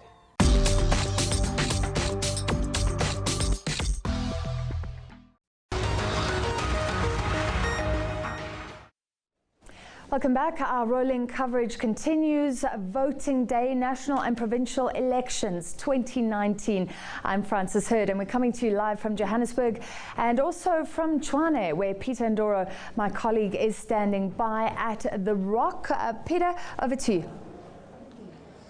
Francis, thanks very much indeed. Yeah, we're at the Results Operations Centre in Pretoria, and today, well, we've been monitoring the election day. Political parties sitting at their desks and communicating, no doubt, with their party agents around the country as they've been observing today's elections. And we're now less than 45 minutes away from the polls closing. And again, another appeal to our voters to get out to the polling stations, because if you're in the queue by 9 o'clock, you still can vote. They won't stop you voting.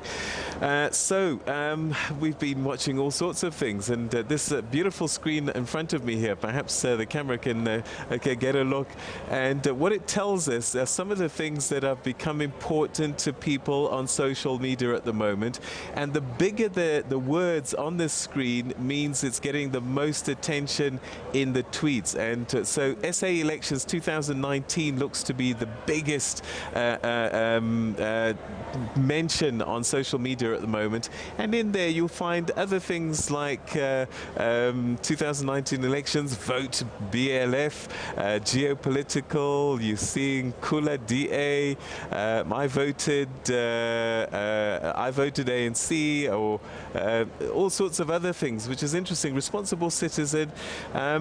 Look, Twitter isn't the entire universe, so it's nice nice to look at, but don't bet your house on based on what's happening on Twitter and what's going to happen in the elections. But somebody who's been watching and researching and trying to figure out what all of this might mean for South Africa. I'm now joined by Dr. Susan Boysen, who's the Director of Research at the Mapungubwe Institute of Strategic Reflection. Thanks so much for joining us, and welcome to the program. Thank you, Peter. All right, you've done a few elections before, and I just wonder, there's a familiarity when we see the infrastructure and we see the political parties sitting, but there's something different about how it feels this time. What do you think it is? Yes, indeed. That's very observant. The content of this building is very, very different. The first place is there's so much uncertainty surrounding these elections, the position of the governing party, dominance fraying at the edges, and yet some of the opinion polls indicating that after all of what's happened in the last 5 and more, but especially the last 5 years in South African politics, there's a possibility, that's not the only opinion poll, but a possibility that election results could be roughly the same. But then there's so many indicators say, no, wait, it cannot be, it is not going to be. And then there's also this host of new political parties filling this venue. It's almost this surreal experience to walk amongst these tables and see these acronyms that are only just familiar because one has memorized them recently, not because there's been any party political presence in recent years. And part of this too is a sense of not quite finding its feet, or the Electoral Commission. From all the media briefings we've had today and so many other reports, formal, informal, we hear of so many problems. And in some places people saying, oh, but these problems have been there all along. Tlokwe a few years ago was a real eye-opener, and there is also so much more scrutiny. It's really elections observation all around. So many people with social media can pin out problems, and the IEC, I don't think quite being satisfactory in the way they've been dealing with the questions, at least from the floor in media briefings here, not quite seeming to take the problems too seriously.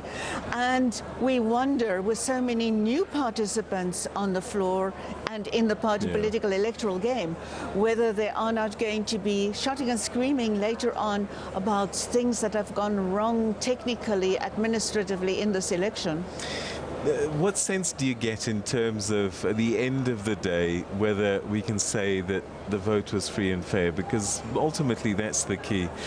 Yes, there will be problems. Yes, there might even be some people who don't get to vote. But in the end, democracy is about, by and large, was the will of the people heard? Will we hear the will of the people? I mean, we've heard of the incidents. Polling stations that opened late, some people that were intimidated. But by the end of it all, can we say that by and large, South Africa voted and the will of the people was heard? That is one of the big calls election observers always make at the end of elections. And one thing they really take into consideration is whether the incidents that had occurred will be making a difference to the overall result of the election. And if it does not, they normally also come out with the language of giving advice on how to improve it in future.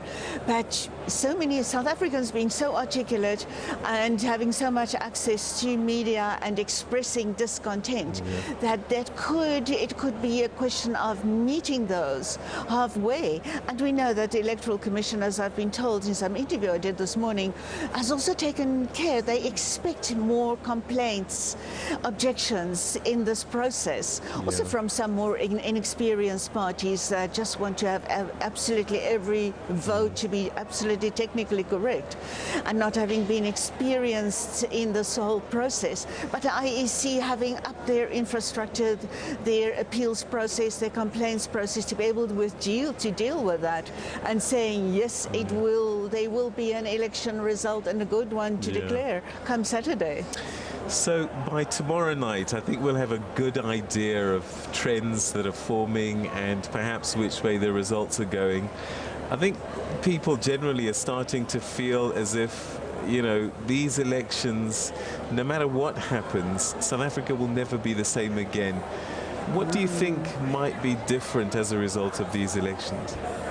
Yes, in the main, we are probably seeing a definitive turn in the dominance of the ANC fading, in generational change starting to push through, new political parties emerging.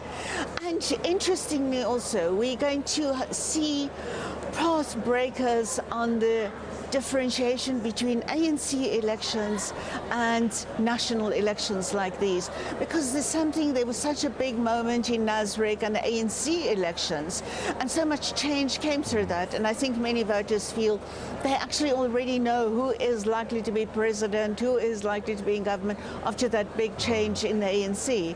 And I think that brought in a big normalization of South African politics, and it is going to impact in the longer term on how multi-party democracy is being taken forward. Especially then with the addition, we're opening up the territory of political parties and addition of so many new ones, small political parties. Probably not all of them are going to fall by the wayside. We can always see one or two or three of the new ones coming in and perhaps growing in future. And very interesting too, this election has shown how no ideological pool or policy direction is any longer unique, exclusive territory to be drinking from that pond. Around each little pond, whether it's nationalization or black consciousness or narrow capitalism, we see a whole host of political parties contesting just for those ideas. And their elections like these will actually be very helpful to determine the pecking order. All right, Dr. Susan Boysen, we're going to have to leave it there. Thank you. Thanks so much indeed for your insights, but we look forward to hearing more again. I think tomorrow morning you'll be on our Morning Live program giving us some insights and the first trickle of results perhaps that have come through by then and what they might be telling us. Yes, we'll stop holding our breath at that moment. Absolutely. All right, that was Dr. Susan Boysen, who's the Director for Research at Mapungubwe Institute for Strategic Reflection, talking to us. And one thing that we do know for sure is that we don't know anything for sure today. What we know is that people will stop voting at 9 o'clock, and tomorrow morning we'll start to get a better picture of what they decided and the future that they are laying the foundation for us going forward. Well, let's continue to go around the country, and Mariska Botha joins me now. She's in the Western Cape. Let's find out what the situation is, where she is on the ground, with just over half an hour left before the polls close in the South African elections. Mariska, a very good evening to you.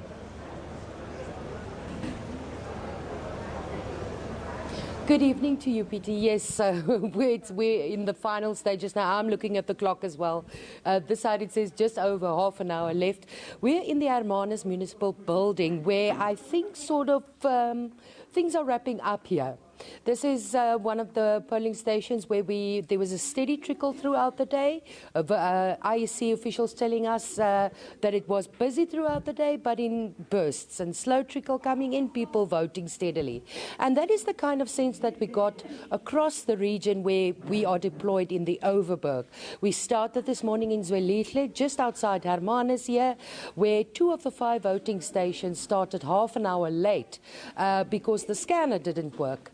But after the scanner issue was sorted out, they got going with the voting, also slow and steady trickle. But we do understand that many people are still, were at work still, and this last half an hour could see a rush to polling stations in certain areas. We have colleagues out in Zwelihle busy checking that out for us. And of course, then we also traveled a bit further afield in the Overberg. We made our way to Grabouw, where we were in the town centre, where we also saw the same thing, a little bit of a queue, and then there's movement, a little bit of a queue and movement. And then also we visited a small rural voting station that has about 800 registered voters and caters for 5 farms in that local area. And also there, everything was running smoothly.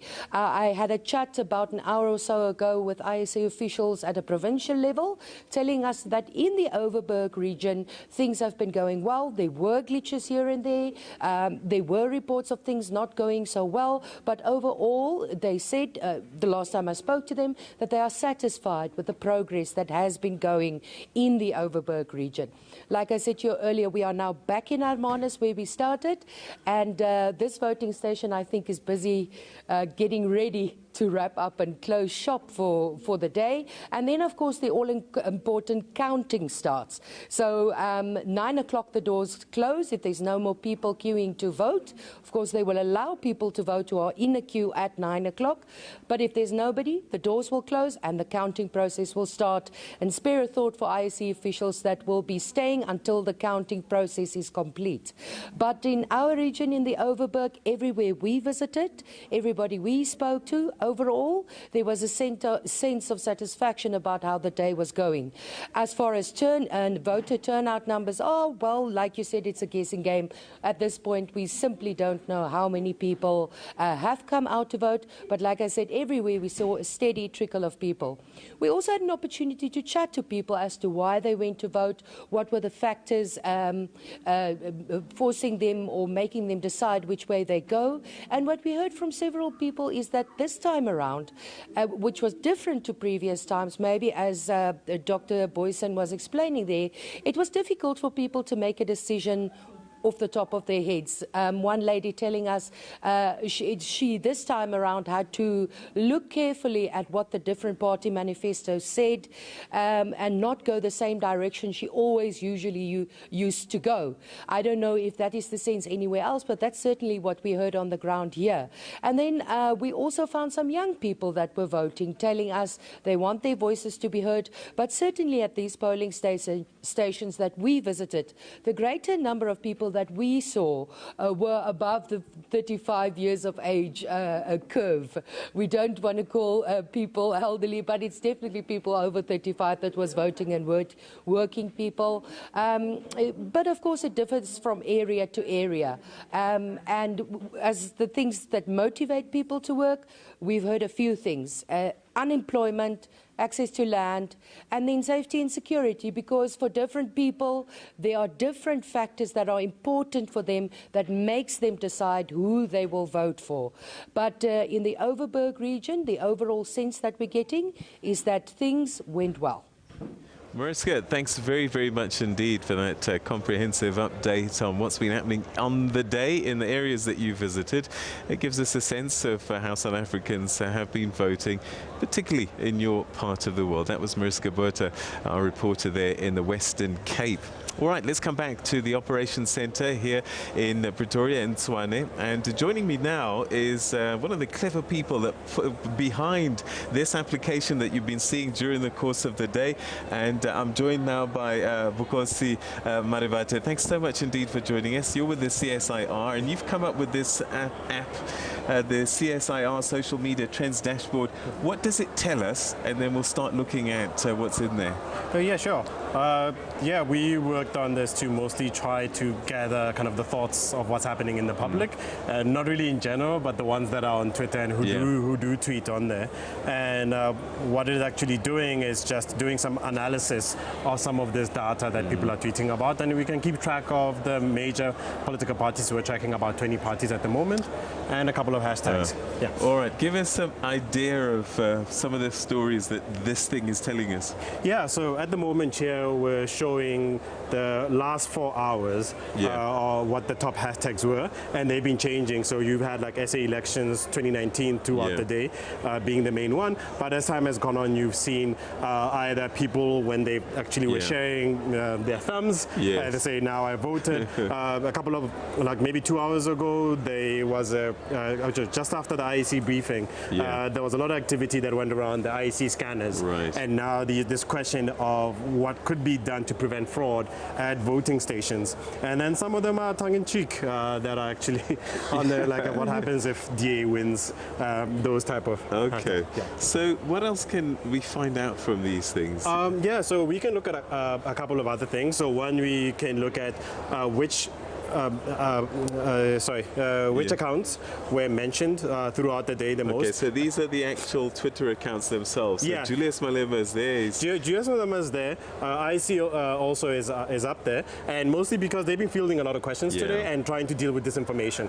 Right? Okay. There's been people going and saying, "Hey, here's one thing, and here's another one," and then having slight, having to come back. Oh, yeah. I don't know. It's changing, yeah. Having to come back and then highlight and say like, no, that's actually not true. This is what, or these are the things that you do if you see this type of thing happening at a voting station. I can move. All right. Yeah. What else? Yeah. I can move this on. is an interesting one, isn't it? So we can also then look at the volume of the tweets that are happening almost every 10 minutes for the last 12 hours, and you can actually see some things. So green, there's the ANC, the EFF is in red, and the GA so is in 11 blue. o'clock, something was happening, the spike to the ANC. Could that have been the president voting or something? Yeah, we suspect that that's when the president was voting, and there was a lot of activity that was connected to our president. And then the general trend towards 8 o'clock now is that it's slowing down activity. I suppose people are now, they've voted, they're tired, now they're waiting. Yeah, so what you'll see is that it's kind of like we're anticipating the closing of the voting stations, so there could be one that could create another spike, and also at the same time likely when the first results actually start coming in. All right. Very interesting. Yeah. Okay, so I suppose tomorrow what's going to be interesting is once the results starts coming through, these are going to start to shift. Questions are going to be raised. People are going to be raising victory signs, predicting victories and so on and so forth. But thanks so much indeed for joining us and sharing your thoughts with us today. And I look forward to seeing this map and also your model in terms of the predictions as the results starts trickling in. Thanks so much indeed for your time. Thank you, Peter. All right, we're at the Results Operations Centre here in Pretoria, in Tshwane. We're going to take a quick break and lots more to come. Stay with us as we continue to give you rolling coverage, 24 hours of it, right here on the SABC News Channel and all of our other platforms, radio as well as digital. Make a connection on our websites and also our app if you want to keep up to date what's happening with SA Elections 2019.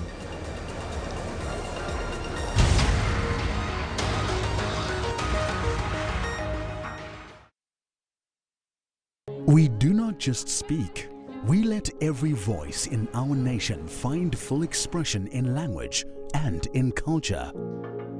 We do not just teach, we empower all people with education. We do not just bring you the news, we place you where the news is happening. We do not just entertain, we take you on journeys. We do not just broadcast sport, we create an arena for sporting heroes to inspire you. Ours is not just a job, it's a calling to ensure that everyone in our nation is informed, educated, and entertained.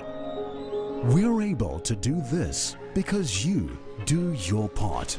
SABC TV licenses, it's all made possible by you.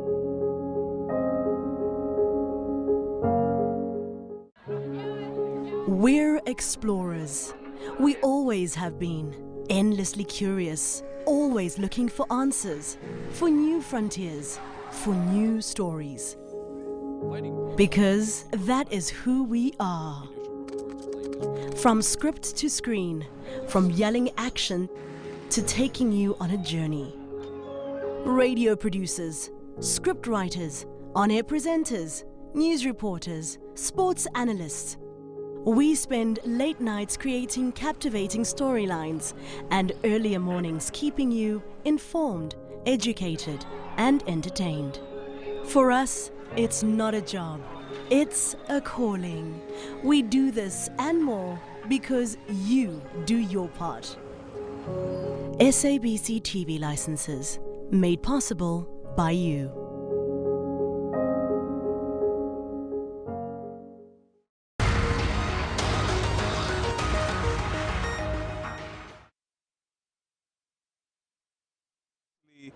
Yeah. Okay, stand by, Peter.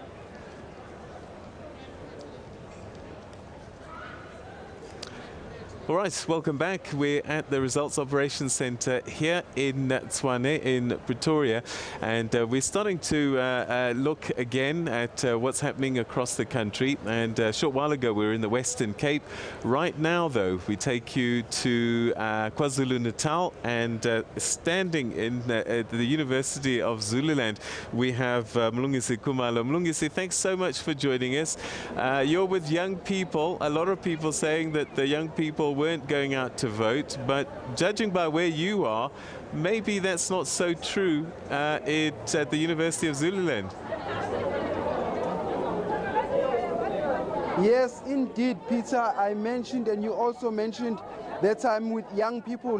Now, you also recall that not so long ago, the university students actually initiated for the Fees Must Fall campaign.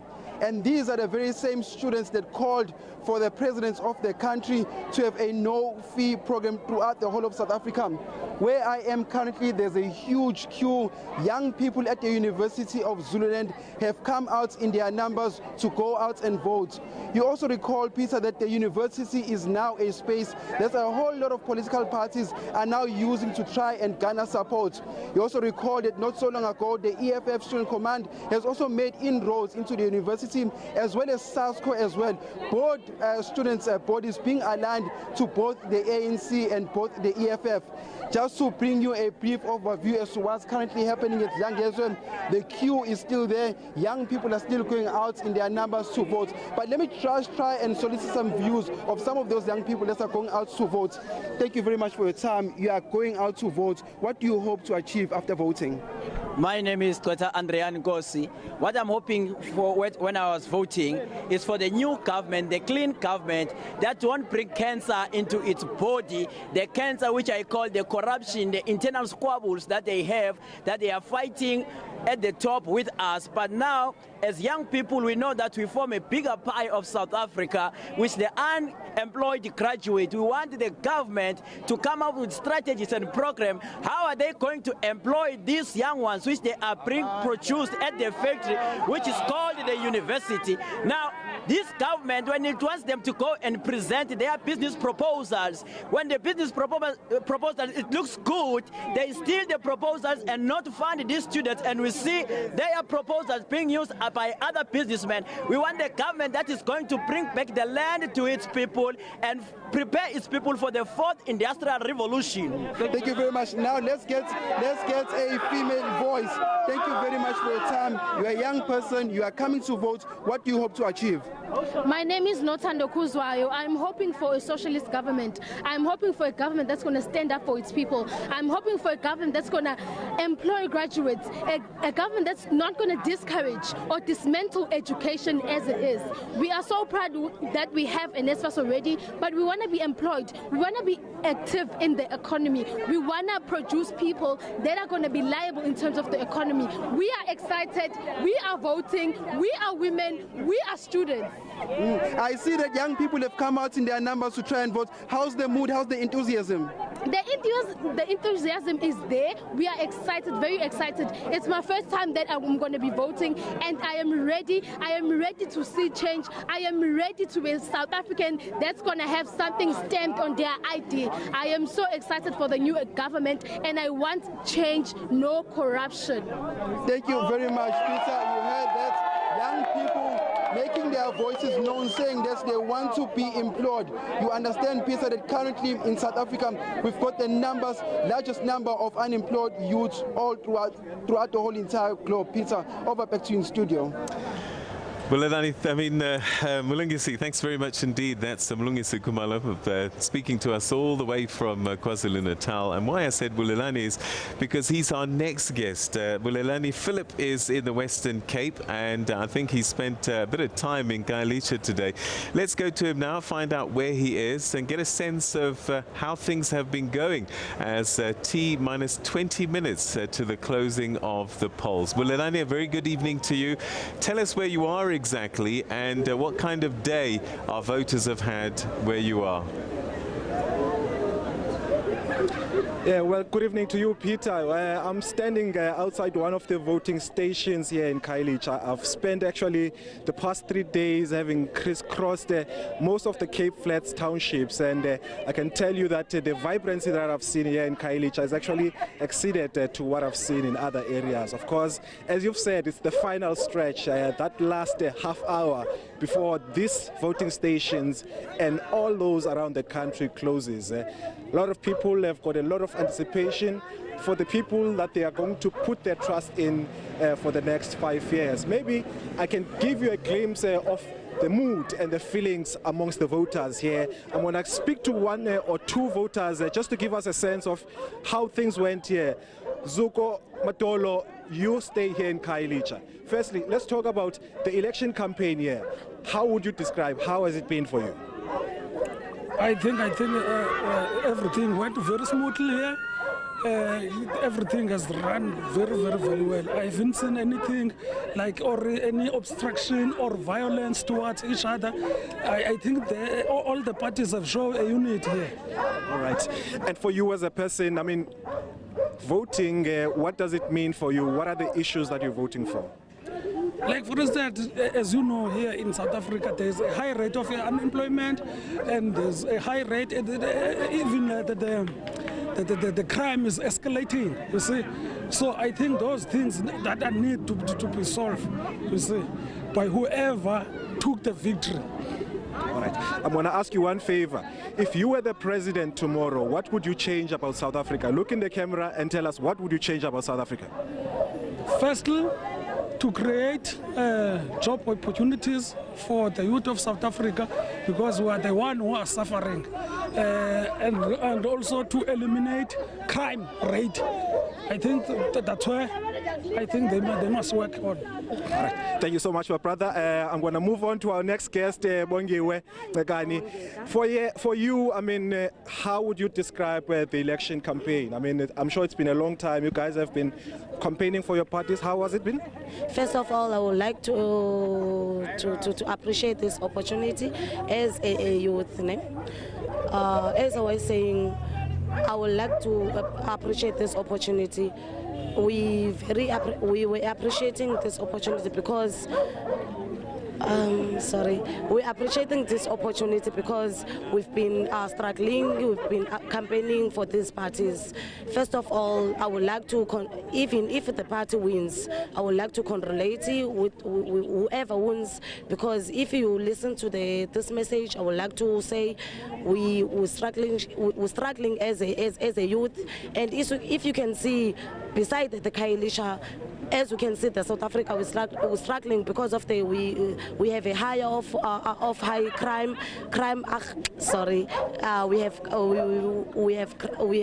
higher of crime. We have higher of rape, higher of the robbers. As we can see, the youth of South Africa, they're struggling to have a job. We have no opportunities of the job. As I was saying, we would like the tomorrow government to create the more opportunities for the youth. As I was saying, we're struggling because of as you can see, you can't walk away, you can't walk on the street because of we have the crimes, we have the gangsters, we have lots of criminals happening in our communities. As I say, I would like to say thank you. Oh, thank you. All right, we're going to leave it there, my sister. I'm sorry we're going to run out of time. Peter, as I've said earlier on, I mean, there's a lot of issues that are affecting this community. Most importantly, in everybody's mind is the issue of jobs. Of course, on the other hand, there are issues like sanitation, housing, water, and all the likes like that. On that note, we're going to cross back to you, Peter, in studio. Well, Lelani, thanks very much indeed. So that's a view in Khayelitsha in the Western Cape, in Cape Town. And of course, a lot of themes similar to the rest of the country. And young people in particular, all crying the same cry about education, jobs, and a future. And our politicians probably will have had to take heed because they're deciding what their futures are going to be looking like. All right, so it's plus minus 15 minutes before the the polls close, and that also means 15 minutes before this man joins you on our screens. Stephen Critis, you're going to be taking over in 15 minutes' time, just as the polls close. What happens then? So, you know, Peter, it's interesting, and good evening, and of course I'm part of the team. They'll be in Joburg as well with Peter and Griselda. So, I mean, the first bit of information I think we're going to get is probably turnout. And what's so interesting about that is I've been speaking to political people all day, and they all say that turnout, you know, low turnout benefits them and high turnout benefits them. It's like, really? All of you? So we'll talk about that. We've actually tracked down an expert on that, and she's got the sort of latest chapter and verse, so we'll talk about that. And I think this is really interesting because turnout's one of the numbers you can see quite quickly, you know, and on Twitter you can sort of track turnout in certain voting districts. And then we expect the results fairly soon, you know, to start coming in, but they'll take that little while, and there'll be that moment. And what I'm also interested in is what I call the post-election spin game. And an election, you know, it sets the playing field. We're going to have as much political news in the next 2 weeks as we've had in the last 6 months. It's going to be very, very exciting. So if you're like me, waiting for your favorite program in the middle of the night, this is one reality television at its best, because South Africa is deciding, making one of the most important decisions that it's made in its history since 1994. Stephen Critis and the team will continue to carry that for you from 9 o'clock. In the meantime, though, from us at the Results Operations Centre, The Rock, thanks very much indeed for joining us. We hand you back now to Johannesburg. Indeed, and it's not long before those voting stations close, and then just a few hours after that, in my experience, we start to get a picture of what the results may be. Remember, the SABC News is working with CSIR. Very accurate predictions last time, already at around midnight. So do stay with Stephen Critis and the rest of the team following as those results start to trickle in a few hours' time. Now, for more on voting, that's still happening, we cast to our reporter Beatrice Makwale, who's in the Polokwane area of Limpopo. Beatrice, what is happening with just 15 minutes or so to go?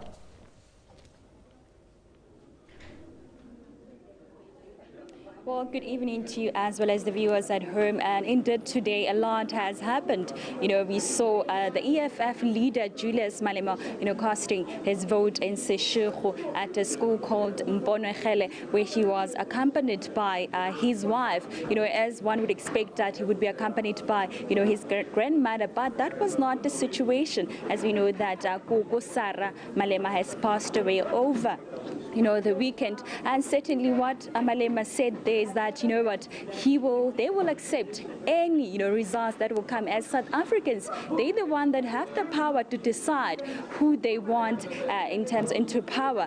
But also one strong message that he relayed to, you know, all party agents, you know, across the country is that they should be, you know, be on the lookout to make sure that everything runs smoothly in all, you know, the voting stations, that there is no fraud or fault that is happening, because if it does, it means that, you know, the elections were not free, you know, and fair.